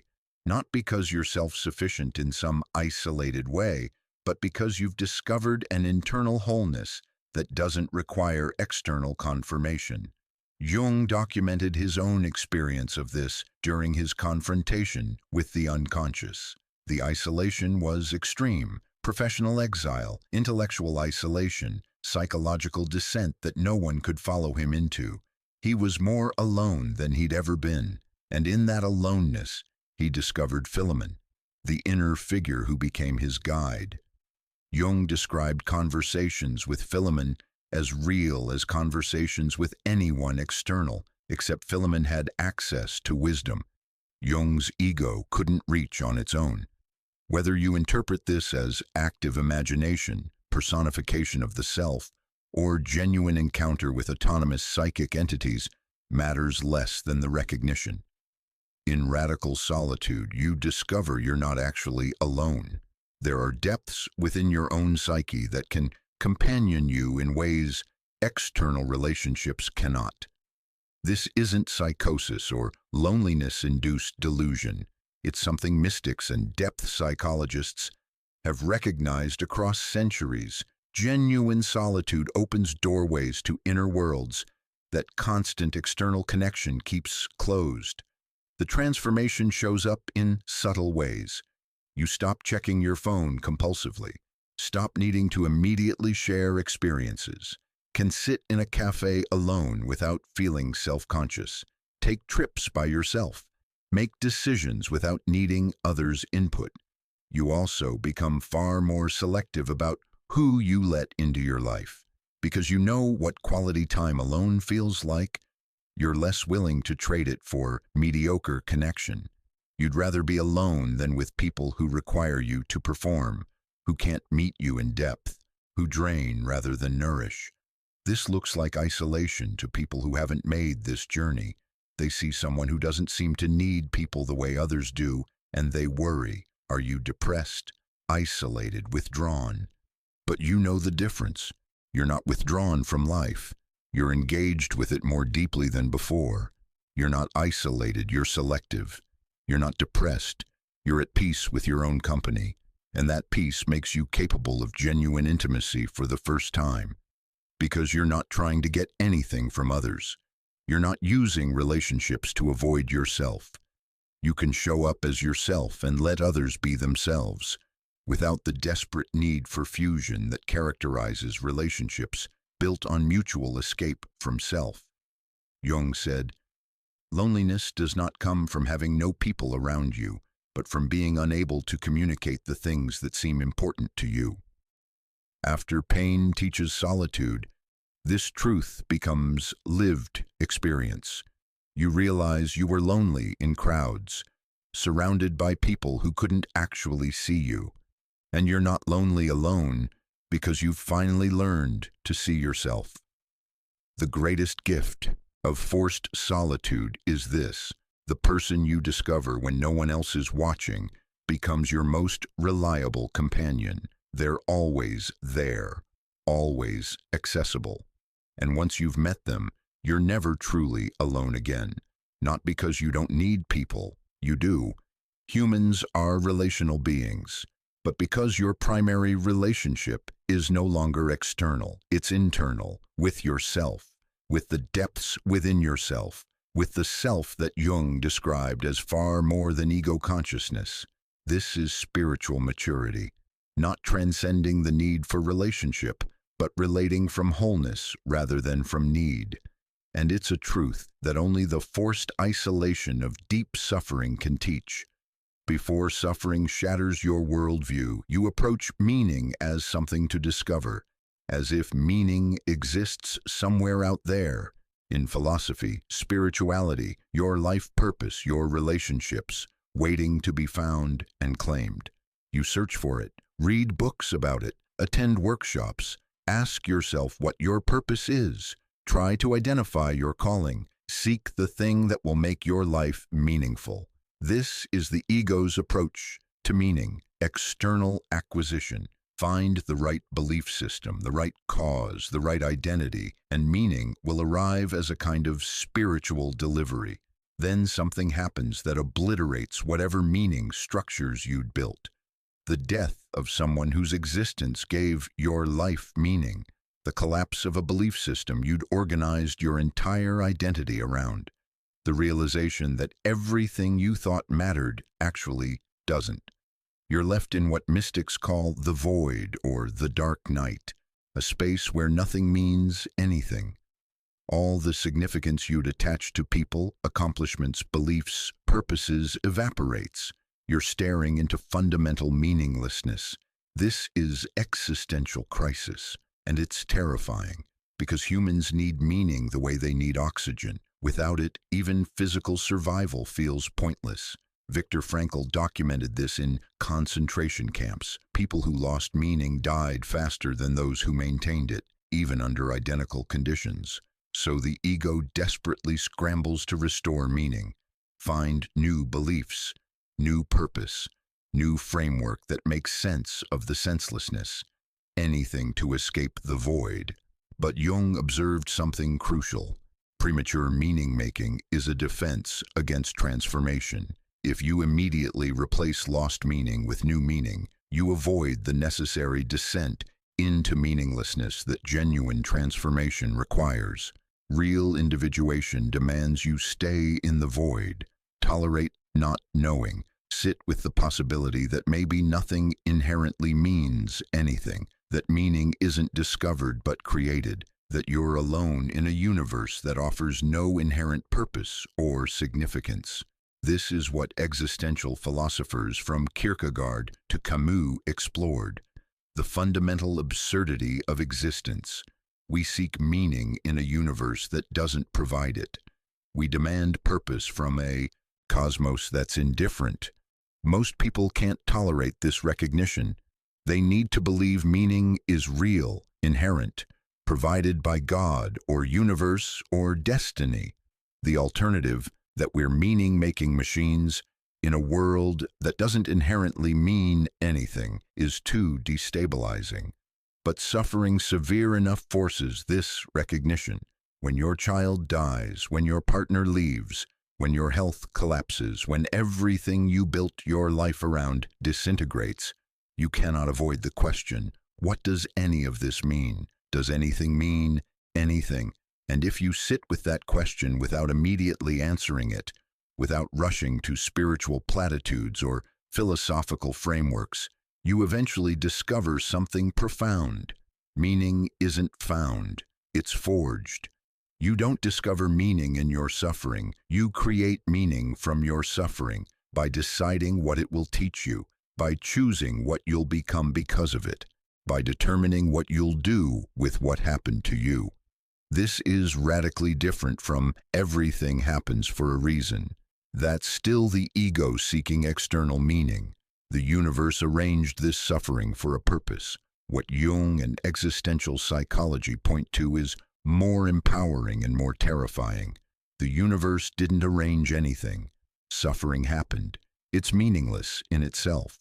But you, through consciousness, through choice, through will, can make it meaningful by what you forge from it. Viktor Frankl's entire therapeutic approach, logotherapy, is built on this insight. He watched people in Auschwitz face identical conditions. Some found meaning even in hell, deciding to bear witness, to preserve humanity, to show that even in extremity humans can choose their response. Others lost meaning and gave up. The difference wasn't the conditions, it was the stance toward the conditions. Those who forged meaning from meaningless suffering survived. Those who needed meaning to be provided often didn't. Jung saw this repeatedly in his practice. Two patients with identical losses. One remains trapped in bitterness, rage, victimhood. The other transforms the loss into purpose, advocacy, art, service, wisdom they share with others. Same loss, different meaning. The meaning wasn't in the loss itself. It was in what each person chose to create from the raw material of suffering. This recognition is simultaneously disempowering and empowering. Disempowering because there's no cosmic plan, no divine purpose, no inherent meaning to discover that makes your suffering make sense. Empowering because you're not waiting to discover meaning, you're creating it, right now, through how you respond to what happened, through who you decide to become because of it, through what you choose to do with your integrated pain. The transformation shows up as a fundamental shift from passive to active. Before, what does this mean? Why did this happen? What's the universe trying to teach me? After, what will I make this mean? Who will I become because of this? What will I create from this raw material? You're no longer seeking meaning, you're forging it. In the fire of your own suffering, through the alchemy of your own consciousness.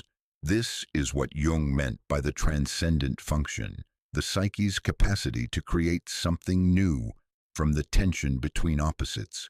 In this case, the tension between meaningless suffering and the human need for meaning. That tension, held consciously rather than resolved prematurely, produces something new. Meaning that's authentic because you forged it, not borrowed because someone offered it. It also creates what Frankl called tragic optimism, the capacity to say yes to life, even while acknowledging that life includes unavoidable suffering, certain death, and frequent injustice. Not naive optimism that denies these realities, mature optimism that embraces them and finds meaning anyway. This only emerges from direct encounter with meaninglessness. You cannot get there through philosophy or faith. You have to first lose all meaning, sit in the void without escape, and then, slowly, painfully, deliberately, forge new meaning from your own consciousness and will. Jung wrote about Christ and Job as archetypal meaning makers. Both faced suffering that made no sense. Both descended into the depths where meaning collapses. Both emerged having transformed senseless suffering into profound meaning, not by discovering why it happened, but by creating something from it despite not knowing why.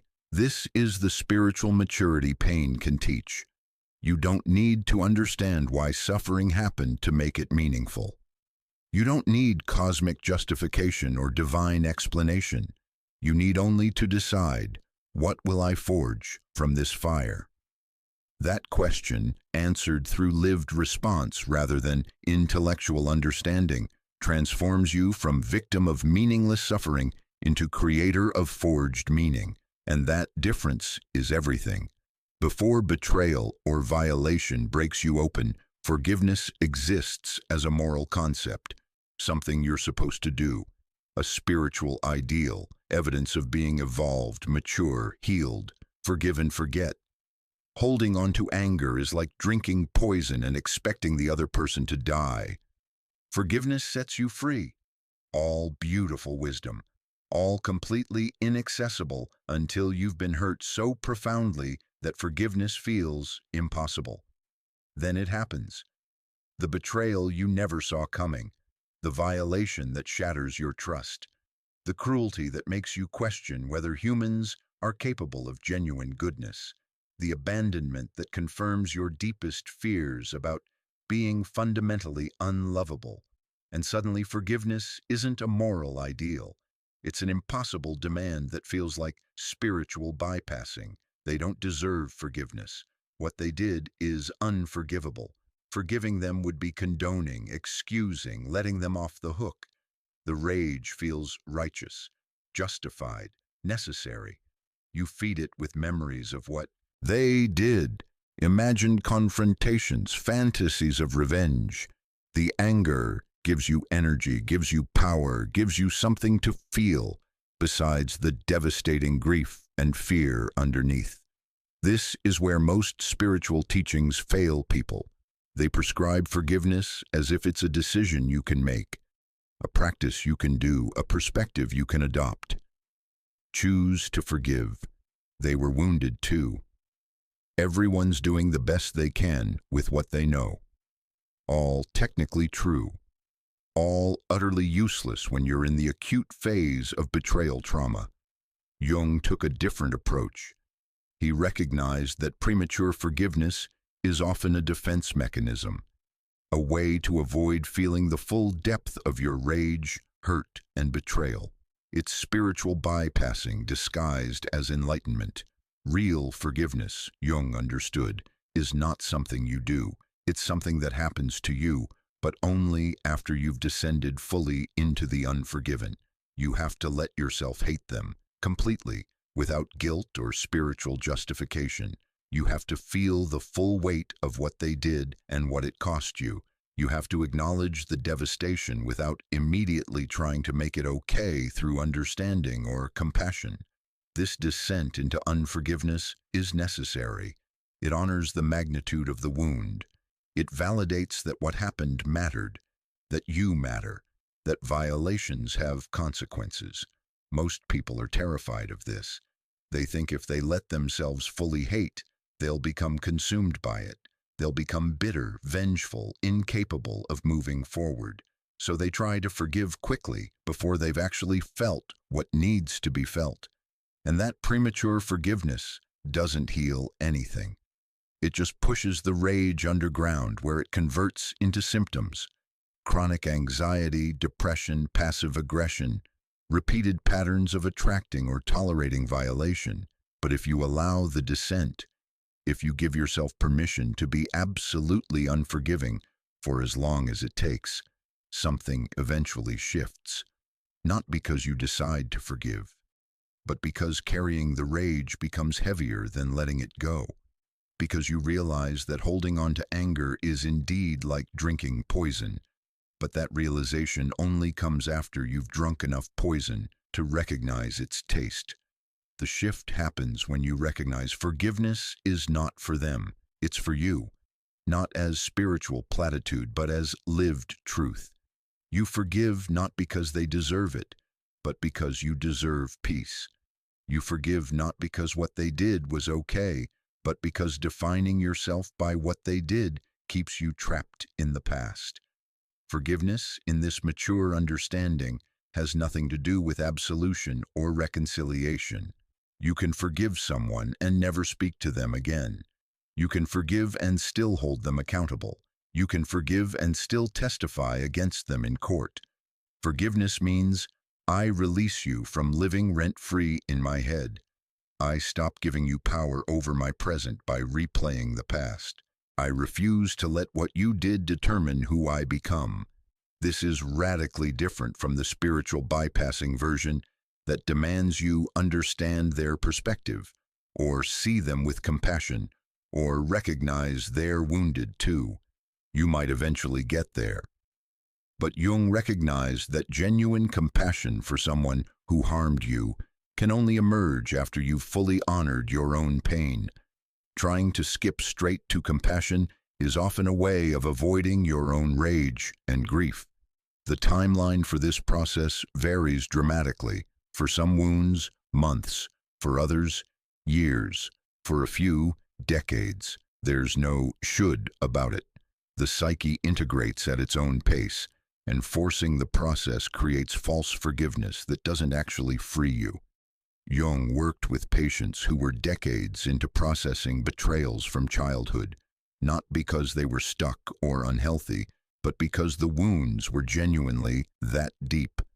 The work was to stay with it without rushing to resolution, trusting that forgiveness would emerge when and only when the psyche had completed its necessary processing. The transformation happens in layers. First, you stop actively feeding the rage. You notice when you're rehearsing grievances or fantasizing revenge, and you gently redirect your attention, not because you're supposed to, but because you recognize those mental loops aren't serving you. Then, slowly, you start reclaiming energy you'd been investing in resentment. You notice you're thinking about them less. When you do think about them, the charge is diminishing. You can tell the story without re-traumatizing yourself. Eventually, and this is how you know forgiveness is real rather than performed, you become genuinely indifferent. You don't wish them well, but you don't wish them harm. You don't care what happens to them. They've become irrelevant to your present life. That indifference is the actual marker of forgiveness. Not love, not understanding, not reconciliation. Simply, they no longer occupy emotional real estate in your psyche. You're free. Not because you did the spiritual work of forgiving, but because you did the psychological work of feeling everything that needed to be felt, until the feelings completed their cycle and released you. This also changes how you relate to others who are struggling with forgiveness. You stop prescribing it. Stop suggesting they need to forgive to heal. Because you know that advice, however well-intentioned, is often violence disguised as wisdom. Instead, you give them permission to not forgive, to hate, to rage, to grieve, for as long as it takes. You trust that forgiveness will emerge naturally when the work is complete, not because someone demanded it prematurely. Jung said the goal isn't to get rid of symptoms, but to befriend them, understanding what they're communicating. Applied to forgiveness, the goal isn't to force yourself to forgive, but to befriend your unforgiveness, understanding what it's protecting. Usually, it's protecting your dignity, your right to be angry about genuine violation, your need to matter enough that what happened to you matters. Once those needs are honored, once you've validated yourself through the full arc of feeling, forgiveness stops being something you strive for and becomes something that quietly arrives. Like grace, unearned, unexpected, a gift from your own depths when the time is finally right. Before loss forces intimate acquaintance with mortality, death exists as abstraction. You know intellectually that everyone dies, including you, but you don't know it. You live as if you have forever. You postpone what matters. Tell yourself someday about the things you really want to do, create, say, become. You tolerate situations that don't serve you because leaving would be uncomfortable. You maintain relationships you've outgrown because ending them would hurt. You live carefully, safely, protecting yourself from risks that might lead to failure, rejection, or loss. You stay small when something in you wants to expand. You silence yourself when you have something to say. You hold back when you want to go all in. All of it predicated on an unconscious assumption. There's time. You'll get to it eventually, when circumstances are better, when you're more prepared, when the timing's right.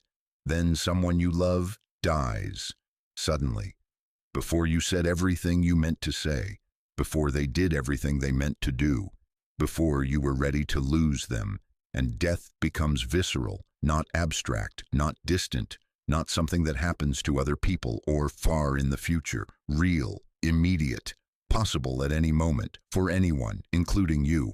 This recognition is devastating.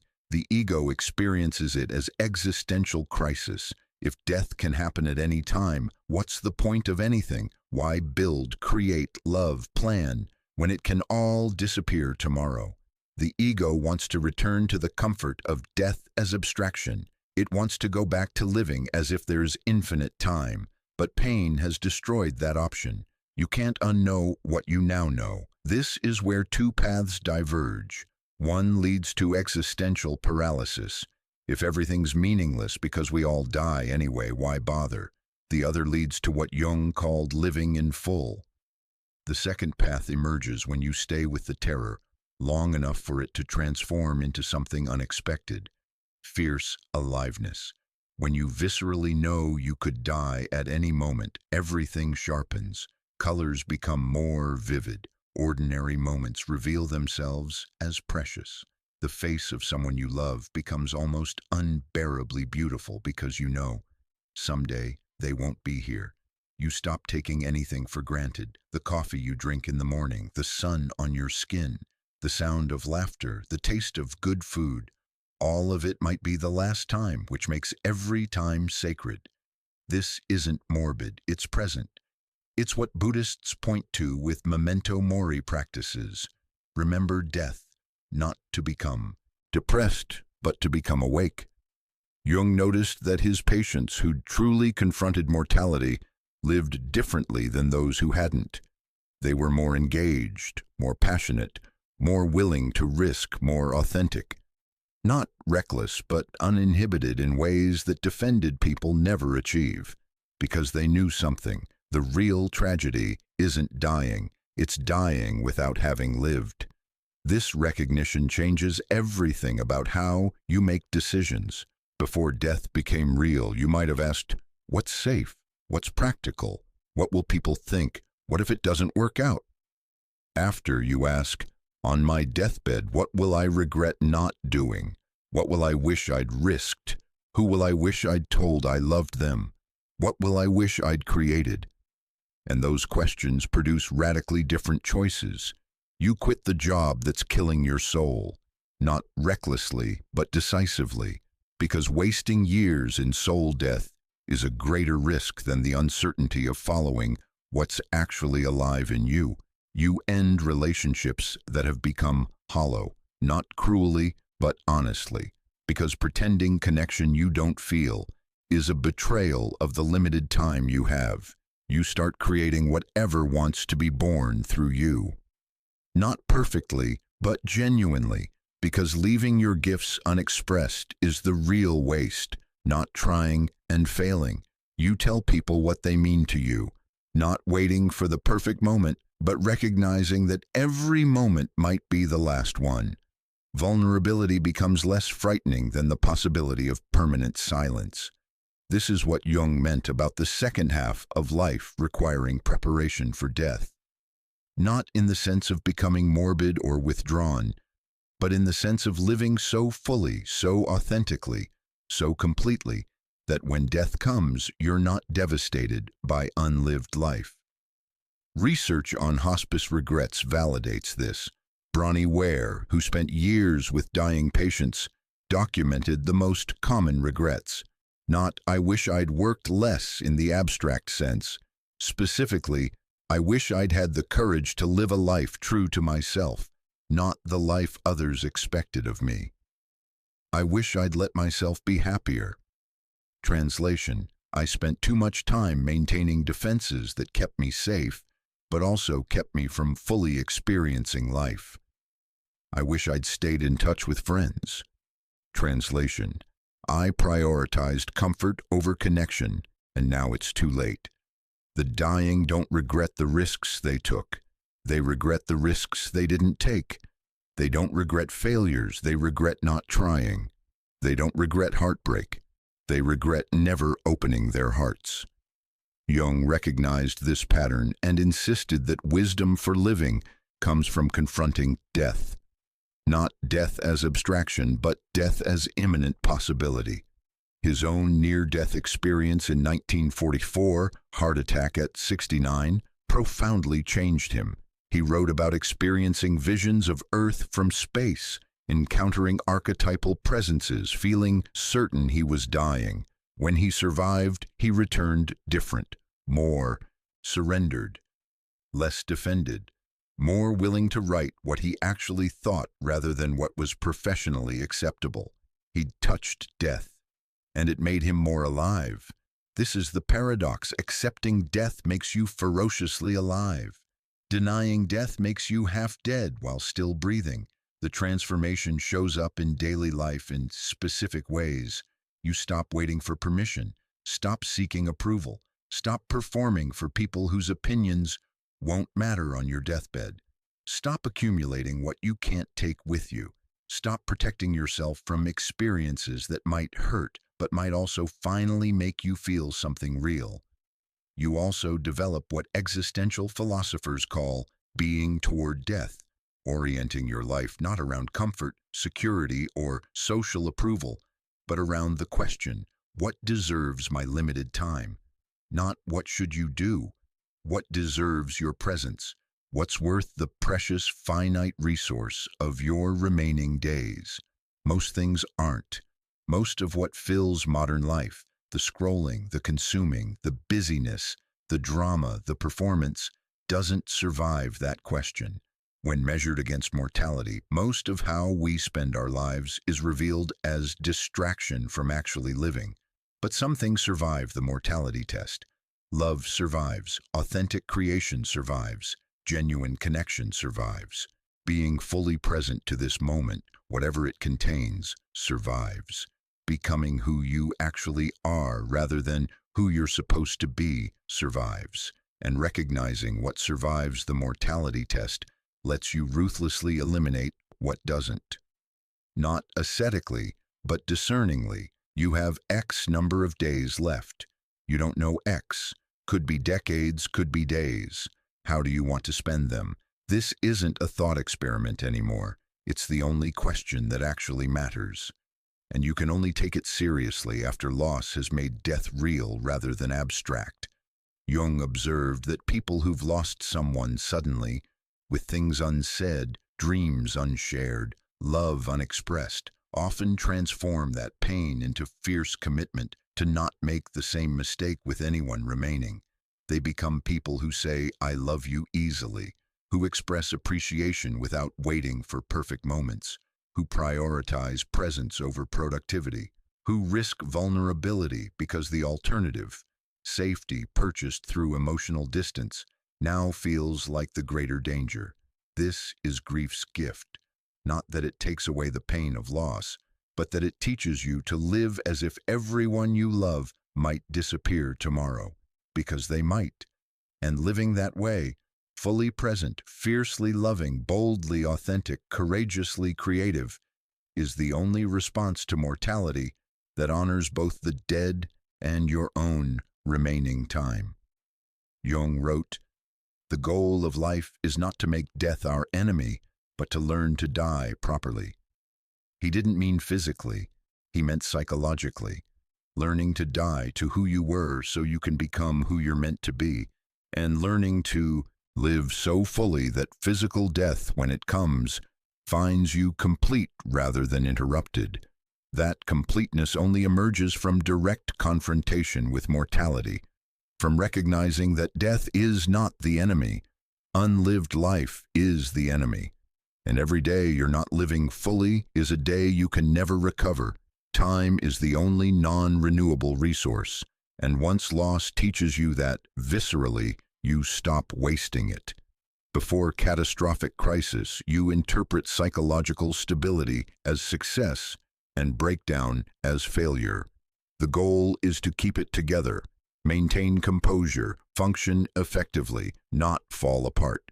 Breakdown is what happens to weak people, broken people, people who couldn't handle things. It's evidence of inadequacy, pathology, something gone wrong. It's shameful, frightening, the thing you do everything possible to avoid.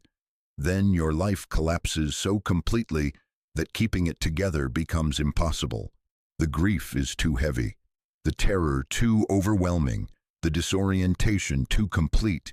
You can't function, can't work, can't maintain social composure, can't even execute basic self-care. You're breaking down. The thing you feared most is happening, and the ego experiences it as catastrophic failure. This is the end. You're broken beyond repair. You'll never recover. This is where most people make one of two mistakes. Either they immediately seek to restore functioning, medication, forced structure, desperate attempts to get back to normal, or they collapse into the breakdown and identify with it, becoming someone whose brokenness defines them.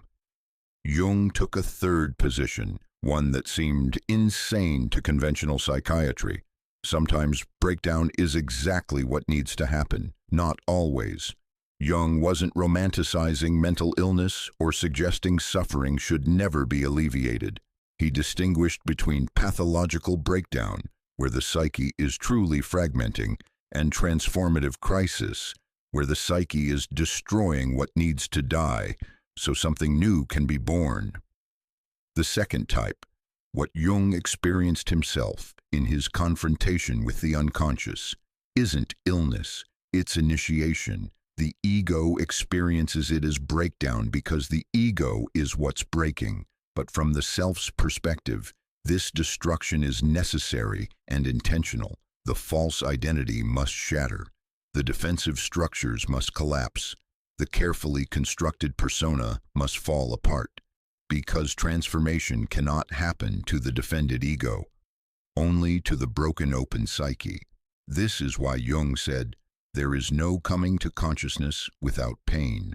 And specifically, consciousness often requires the pain of ego death, which feels identical to dying even though you're actually being born.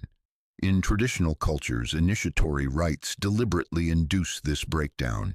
Vision quests where initiates are isolated, fasting, in extreme conditions until ordinary consciousness collapses. Plant medicine ceremonies where the ego dissolves. Ritual ordeals that push people past their limits, all designed to break the ego's control so the self can emerge. Modern culture has lost this wisdom. We pathologize the initiatory crisis. We medicate it, therapize it, try to restore functioning as quickly as possible, and in doing so, we often interrupt the very transformation the breakdown was catalyzing. Not always. Again, Jung was discerning. Some breakdowns do require intervention, stabilization, support. The question is, what's breaking and why? If what's breaking is the psyche's fundamental capacity to organize experience, that's pathological. If what's breaking is a false identity that's outlived its usefulness, that's transformational. The difference becomes clear over time.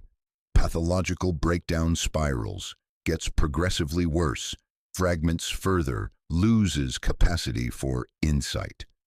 Transformational crisis has a structure, descent, dissolution, and eventually reconstitution at a more integrated level.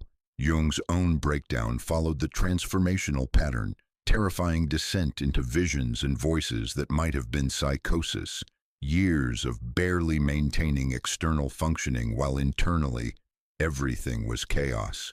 But throughout, he never completely lost observing consciousness. Part of him was documenting, witnessing, working to understand what was happening. And slowly, painfully, meaning emerged from the breakdown. New theoretical frameworks, profound psychological insights, the foundations for all his later work. The breakdown was the breakthrough. They weren't separate events. The complete destruction of his Freudian identity, his certainty, his theoretical framework, created the opening for entirely new understanding to emerge. This is what Jung tried to communicate. Sometimes you have to break through. Sometimes the self you were must die completely before the self you're becoming can be born. And that death is a breakdown, no other word for it. You're not functioning, you're not handling it, you're falling apart. But falling apart isn't failure. It's the necessary stage between who you were and who you're becoming. The caterpillar doesn't transform into butterfly by remaining intact. It has to completely dissolve in the chrysalis, breaking down into organic soup before reorganizing as something entirely different. That's not metaphor. That's the literal biological process. Complete dissolution before transformation. Human psychological transformation often requires the same pattern. Complete breakdown of existing structures before new organization can emerge. The people who've integrated this truth relate to their own crises differently. When they feel themselves starting to break down, there's still fear. The ego never likes dissolution. But there's also recognition. This might be necessary.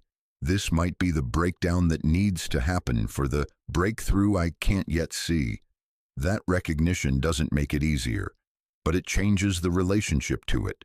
Instead of fighting desperately to hold it, together they allow the falling apart. They create containers for it. Therapy, trusted friends, practices that help them stay grounded enough to not completely fragment while loose enough to allow genuine dissolution. They trust the process, even when they can't see where it's leading. They recognize that not all breakdowns are breakdowns. Some are breakthroughs in disguise, chrysalis moments, necessary destruction before creation. This also changes how they relate to others in crisis. They don't immediately try to fix, stabilize, or restore functioning. They ask, what's trying to break, and does it need to? Sometimes the answer is, yes, this person needs support to hold together because they're genuinely fragmenting. But sometimes, no, they need support to let go, to fall apart, to trust the dissolution because what's dying needs to die. The difference requires discernment. Jung spent decades developing that discernment, learning to distinguish pathology from transformation, fragmentation from ego death, breakdown from breakthrough. But the principle is clear. Your breakdown might be the best thing that ever happened to you, if you're brave enough to let it be what it is instead of fighting to restore what was.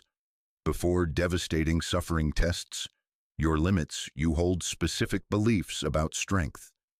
Strength means not breaking, enduring without complaint, maintaining composure, being the person others can rely on who never needs to rely on anyone.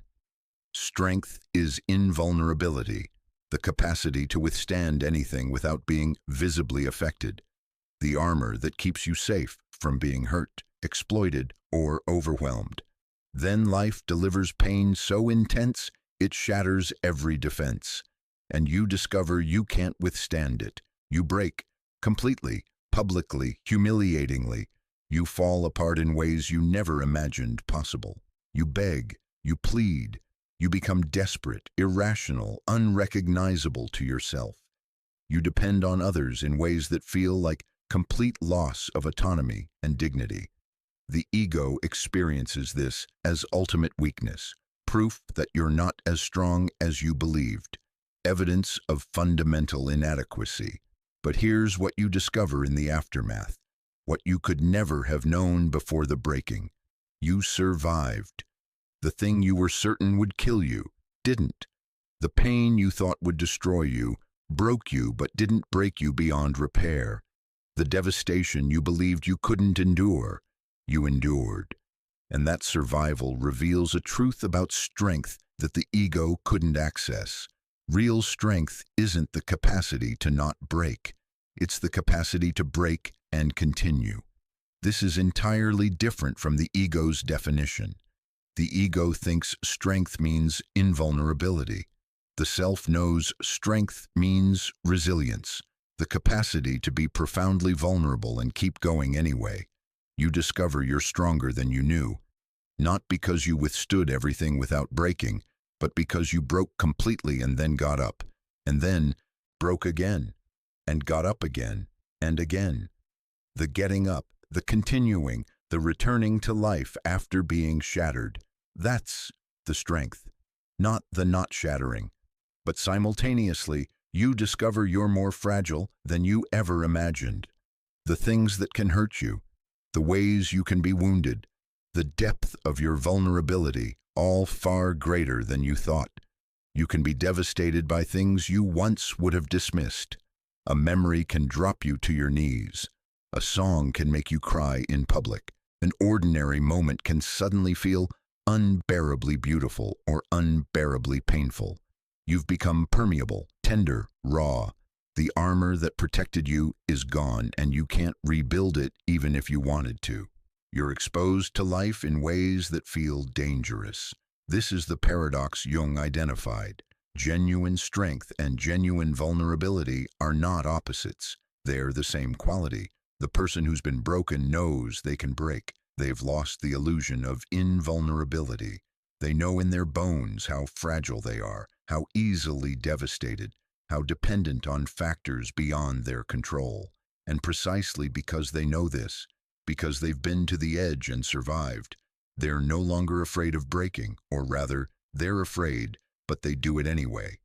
Because they know breaking isn't the end. This transforms everything about how you show up in life.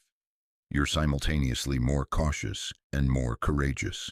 More cautious because you know how much things can hurt, how real the risks are. More courageous because you've already survived what you thought would kill you, so what's left to fear? You become someone who can be genuinely vulnerable without it being weakness. You can admit fear, ask for help, acknowledge limitation, express need. Not because you've transcended ego, but because you've been humbled enough to recognize that pretending invulnerability is the real weakness. Brené Brown's research on vulnerability validates this Jungian insight. She found that people who live wholehearted lives, with courage, compassion, and connection, are those who've embraced vulnerability as strength rather than treating it as weakness. But crucially, the people in her research who could do this weren't those who intellectually understood vulnerability was strength. They were those who'd been forced into vulnerability by circumstances beyond their control and discovered they survived. Experience teaches what theory cannot. You have to be genuinely vulnerable, genuinely broken, genuinely dependent, and survive it before vulnerability transforms from terrifying weakness into sacred strength. Jung documented this in his own life. Before his breakdown, he was professionally successful, intellectually formidable, personally defended, strong in the ego's sense, armored, competent, in control. After his confrontation with the unconscious, he was different, still intellectually formidable, but no longer defended. He could admit uncertainty, could say, "I don't know," could reveal his own struggles and failures. He'd been broken, and the breaking had made him more human, more real, more capable of genuine connection and creativity than all his defended strength ever had. The transformation shows up in specific ways. You stop pretending to have it all together. Stop performing competence you don't feel. Stop hiding struggles because vulnerability might make you look weak. You become honest about your limitations. I can't do that. I need help. I'm overwhelmed. I don't know. Sentences that once felt like admissions of failure now feel like expressions of truth.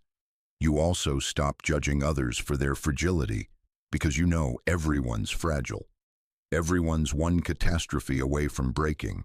The person who seems strong is just someone who hasn't been tested beyond their limits yet. This creates compassion that's different from pity, not looking down on others' weakness, but recognizing shared human vulnerability. You're all fragile. You're all strong. You're all doing your best to navigate existence in bodies and psyches that can be shattered in an instant. That recognition connects you to others in ways defended strength never could. The person who's never broken remains separate, looking at others' pain from safe distance. The person who's broken and survived can sit with others in their breaking because they've been there. They know what it looks like, what it feels like, what's needed, and they know, crucially, that you don't need to be rescued from breaking. You need to be witnessed through it, held without being fixed, accompanied without being saved. This is the strength that only fragility can teach. The capacity to be with suffering, your own and others, without needing it to stop immediately. The ability to stay present to pain without being destroyed by it or defending against it. Jung called this holding the tension of opposites. In this case, you're strong and you're fragile simultaneously, without resolution. The ego wants to be one or the other. The self knows you're both. You can handle enormous challenges and you can be undone by small griefs. You can survive catastrophe and you can be brought to tears by beauty. You can endure terrible losses and you can be devastated by ordinary disappointments. All of it true. All of it simultaneously. The person you become after breaking holds all these contradictions without needing to resolve them into simple narrative. You're not the hero who overcame everything through strength. You're not the victim who was broken beyond repair. You're the human who broke and continued, who's strong and fragile, who carries scars and keeps showing up anyway. This is psychological maturity, not transcending vulnerability or achieving invulnerability, but integrating the truth that you're both more resilient and more tender than you ever imagined. And that integration, holding both truths simultaneously, creates a quality of presence that's unmistakable. People can feel it even if they can't name it. Someone who's been genuinely broken and survived carries themselves differently, not harder, not more defended, actually softer, more open, more available. But with a core stability that doesn't come from armor. It comes from knowing they've survived the worst and continuing anyway. That's strength, not the ego's fantasy of invulnerability, the self's truth of resilient vulnerability. Before your own anguish breaks you open, compassion exists as moral value, something good people have, something spiritual people cultivate, an attitude you should develop toward others.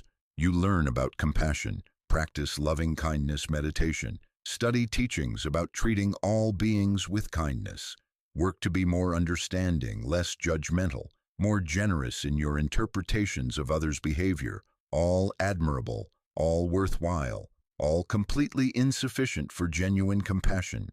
Because real compassion, the bone-deep embodied capacity to meet others in their suffering without needing to fix, minimize, or escape it, cannot be taught.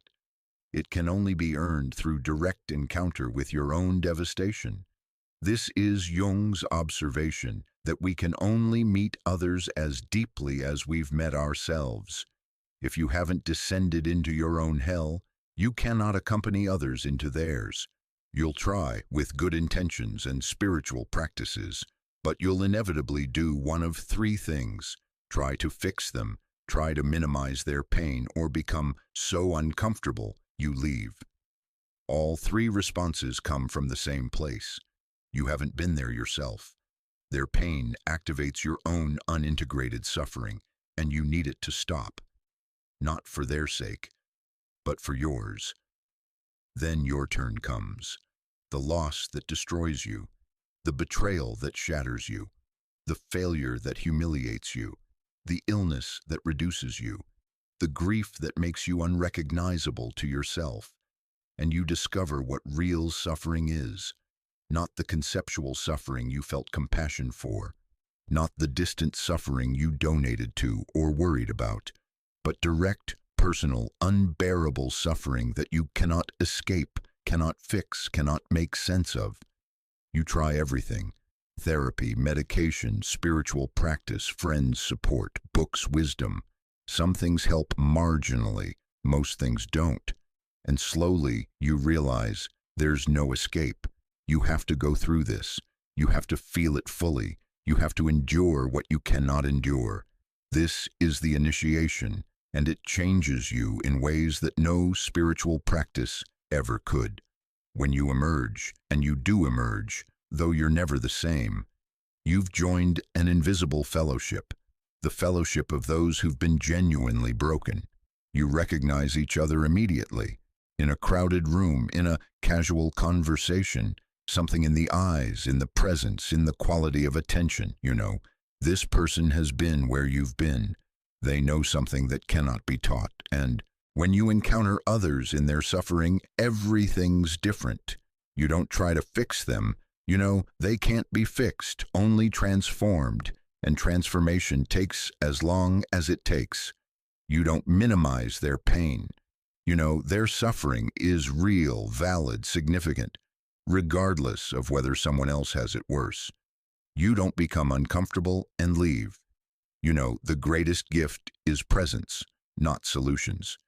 You can sit with them in their hell without needing them to leave it, because you've been in your own hell and you remember what helped and what didn't.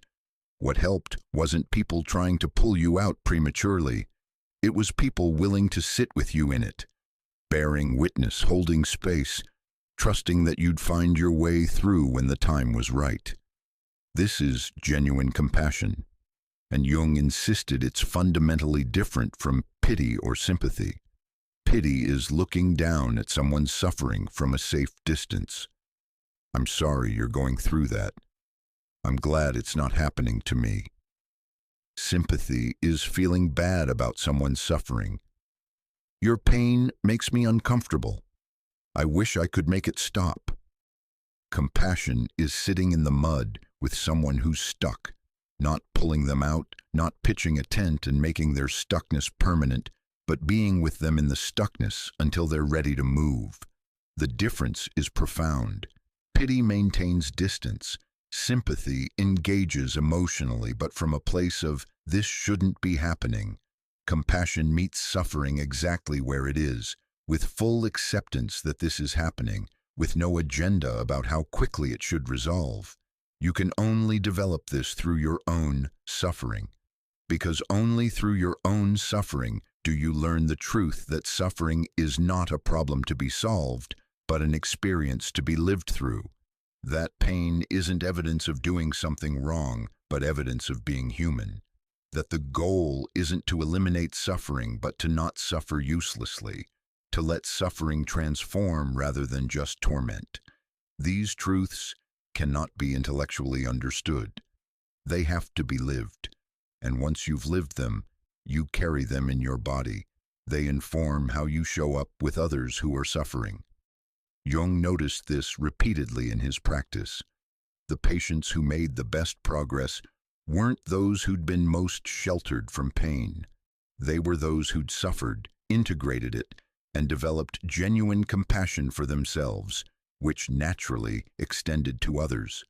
The patients who remained stuck were often those who'd avoided their own suffering. They could be technically kind, functionally helpful, but there was no depth to their engagement with others' pain. It remained theoretical, abstract, something they did because they were supposed to rather than something that flowed naturally from their own integrated suffering. This is why Jung said, analysis requires the analyst to have done their own psychological work, not just studied theory, but descended into their own unconscious, confronted their own shadow, integrated their own suffering. Because if they haven't, they'll unconsciously need their patients to not go too deep, because that depth threatens to activate what the analyst themselves has avoided. The unintegrated therapist keeps therapy safe, intellectual, bounded, The integrated therapist can go anywhere the patient needs to go because they've been everywhere themselves. This applies beyond therapy. In any relationship where suffering is present, which is all relationships eventually, the depth of presence you can offer is limited by the depth you've traveled in yourself. If you haven't been genuinely broken, you can be caring but not truly compassionate. You can be present but not deeply available. You can help but not heal. Because healing requires being able to be with what is, not just what should be. The transformation after integrated suffering is visible in small moments. Someone tells you they're struggling, and instead of immediately offering solutions or reassurance, you just listen, deeply, without agenda. Someone shares pain that has no resolution, and instead of being uncomfortable with that, you're at peace with it. You know, not all pain resolves. Some pain just is, and that's okay. Someone's falling apart, and instead of needing them to pull it together, you give them permission to stay fallen apart. You don't have to be okay. You don't have to handle this. You can be completely broken. I'm here. Those responses only come from people who've been there, who've needed someone to just be with them without fixing, who've discovered that the thing they needed most wasn't solutions, it was witnessing. This creates a particular kind of relationship, not based on mutual rescue or problem solving, but on genuine seeing. You see each other's suffering. You hold each other's pain without trying to take it away. You trust that each person's suffering is their curriculum, and your job isn't to remove the lessons, but to companion them through the learning. Jung called this psychic infection, the capacity to be genuinely touched by another's suffering without becoming overwhelmed by it or defending against it. It requires that you've done enough of your own psychological work, that you're not terrified of pain, yours or others. This is why suffering is the universal human experience that connects us. Everyone suffers, everyone struggles, everyone carries wounds. But only those who've consciously integrated their suffering can use it as bridge to others rather than as wall that separates. The integrated sufferer recognizes your suffering qualifies you for sacred work, the work of sitting with others who are suffering, not as professional helper, but as fellow human who's been to hell and knows what it looks like, what it feels like, what helps and what doesn't. This isn't about becoming a therapist or coach or healer. It's about becoming the kind of person who can be present to life as it actually is, which includes enormous suffering, without needing to escape or fix or spiritualize it away. That presence is the rarest and most valuable gift you can offer, and it's only available to those who've earned it through their own journey through pain. Jung wrote, "The meeting of two personalities is like the contact of two chemical substances. If there is any reaction, both are transformed. But that transformative meeting only happens when both people are willing to be genuinely present, which requires both have developed capacity through their own suffering to not run from intensity. This is the final truth suffering teaches. Your pain qualified you. It made you capable of meeting others in their pain without flinching. It transformed you from someone who can help to someone who can heal, not through doing anything, but through being able to be fully present to suffering without needing it to stop. That capacity, earned through your own devastating pain, integrated slowly over years, is your gift to a world that desperately needs people who can sit with suffering without trying to immediately resolve it. Because resolution comes not from escaping suffering, but from being deeply seen in the midst of it. And only those who've been there themselves can offer that seeing.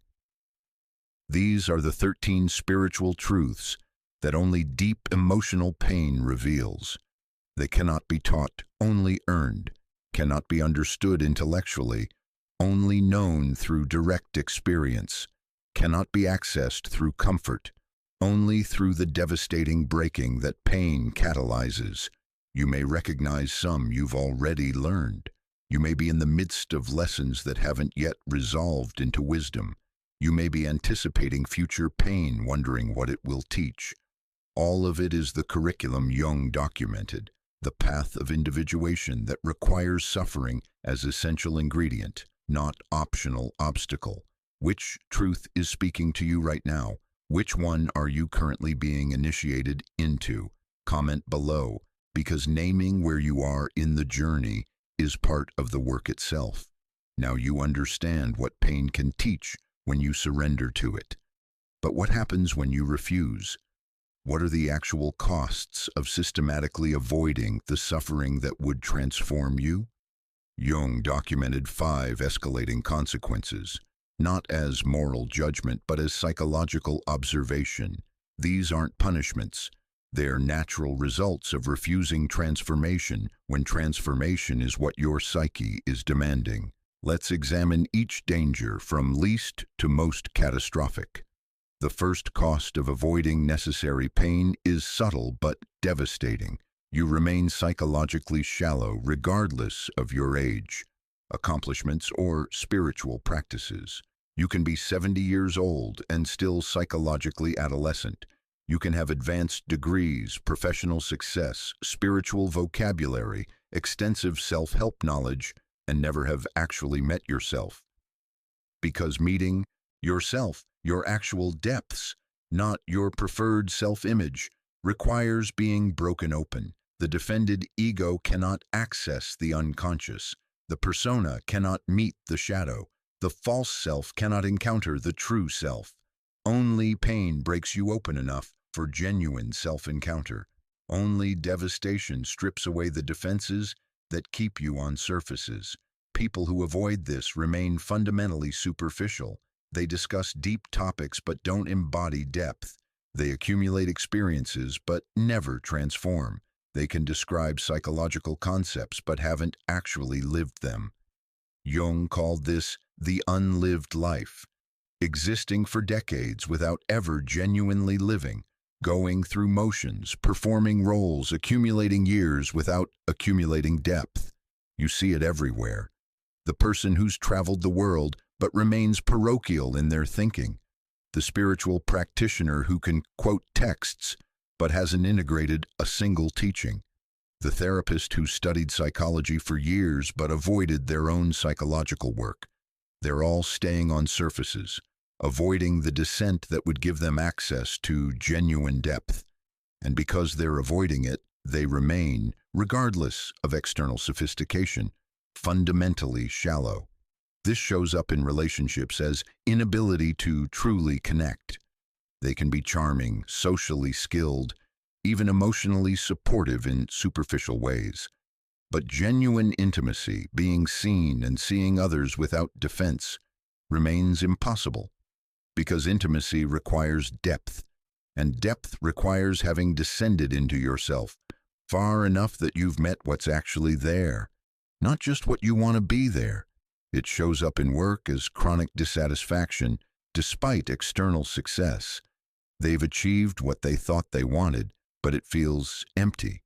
Because achievement without depth is just accomplishment. It doesn't touch the soul. It shows up spiritually as endless seeking without finding. They move from practice to practice, teacher to teacher, framework to framework, always looking for the thing that will finally make them feel spiritually alive. But nothing works because they're seeking externally for something that only internal descent can provide. The tragedy is that many of these people reach life's end without ever waking up to what they've missed. They've lived long lives without ever genuinely living. They've had many experiences without ever transforming. They've remained strangers to themselves from birth to death. Jung witnessed this repeatedly. Elderly patients who'd lived respectable lives, achieved social success, maintained families and careers, but who arrived at old age with vague despair they couldn't name. When he pressed, what emerged was, "I don't know who I am. I've spent my entire life being who I was supposed to be, and now it's too late." It's not usually too late. Jung helped many elderly patients finally begin individuation. But the grief of wasted decades is real. The recognition that they could have lived so differently if only they'd been willing to suffer consciously, rather than avoid suffering at all costs. This is the first danger.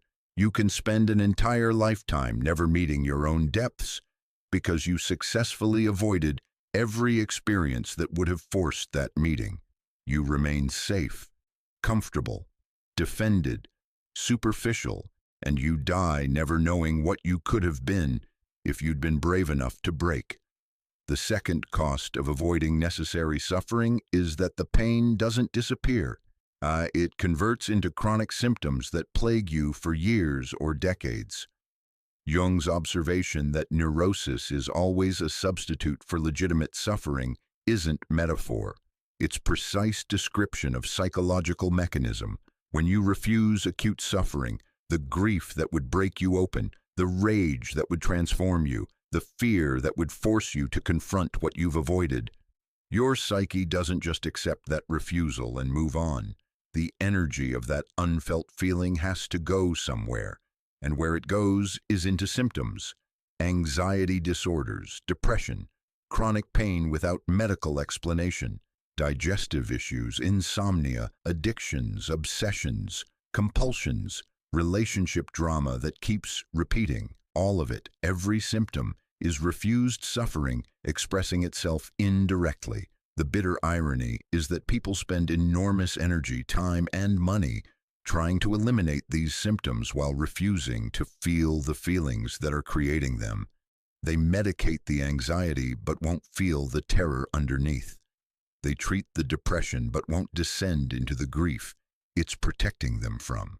They manage the addiction but won't confront the pain they're using substances to avoid. The symptoms persist because the psyche is trying to communicate something that the ego refuses to hear. The symptoms are not the problem, they're the messengers. Killing the messengers through medication, distraction, management strategies, without receiving the message, just means the psyche has to send louder, more urgent messengers. This is why people can be in therapy for years, on medication for decades, trying healing modality after healing modality, and never get better, not because the interventions are ineffective, but because they're treating symptoms while avoiding causes. The cause is always the same: legitimate suffering that's been refused. Jung worked with a woman who'd had chronic anxiety for 15 years, tried everything, multiple therapists, various medications, meditation, yoga, dietary changes. Nothing helped for long. The anxiety would diminish temporarily, then return, often worse than before.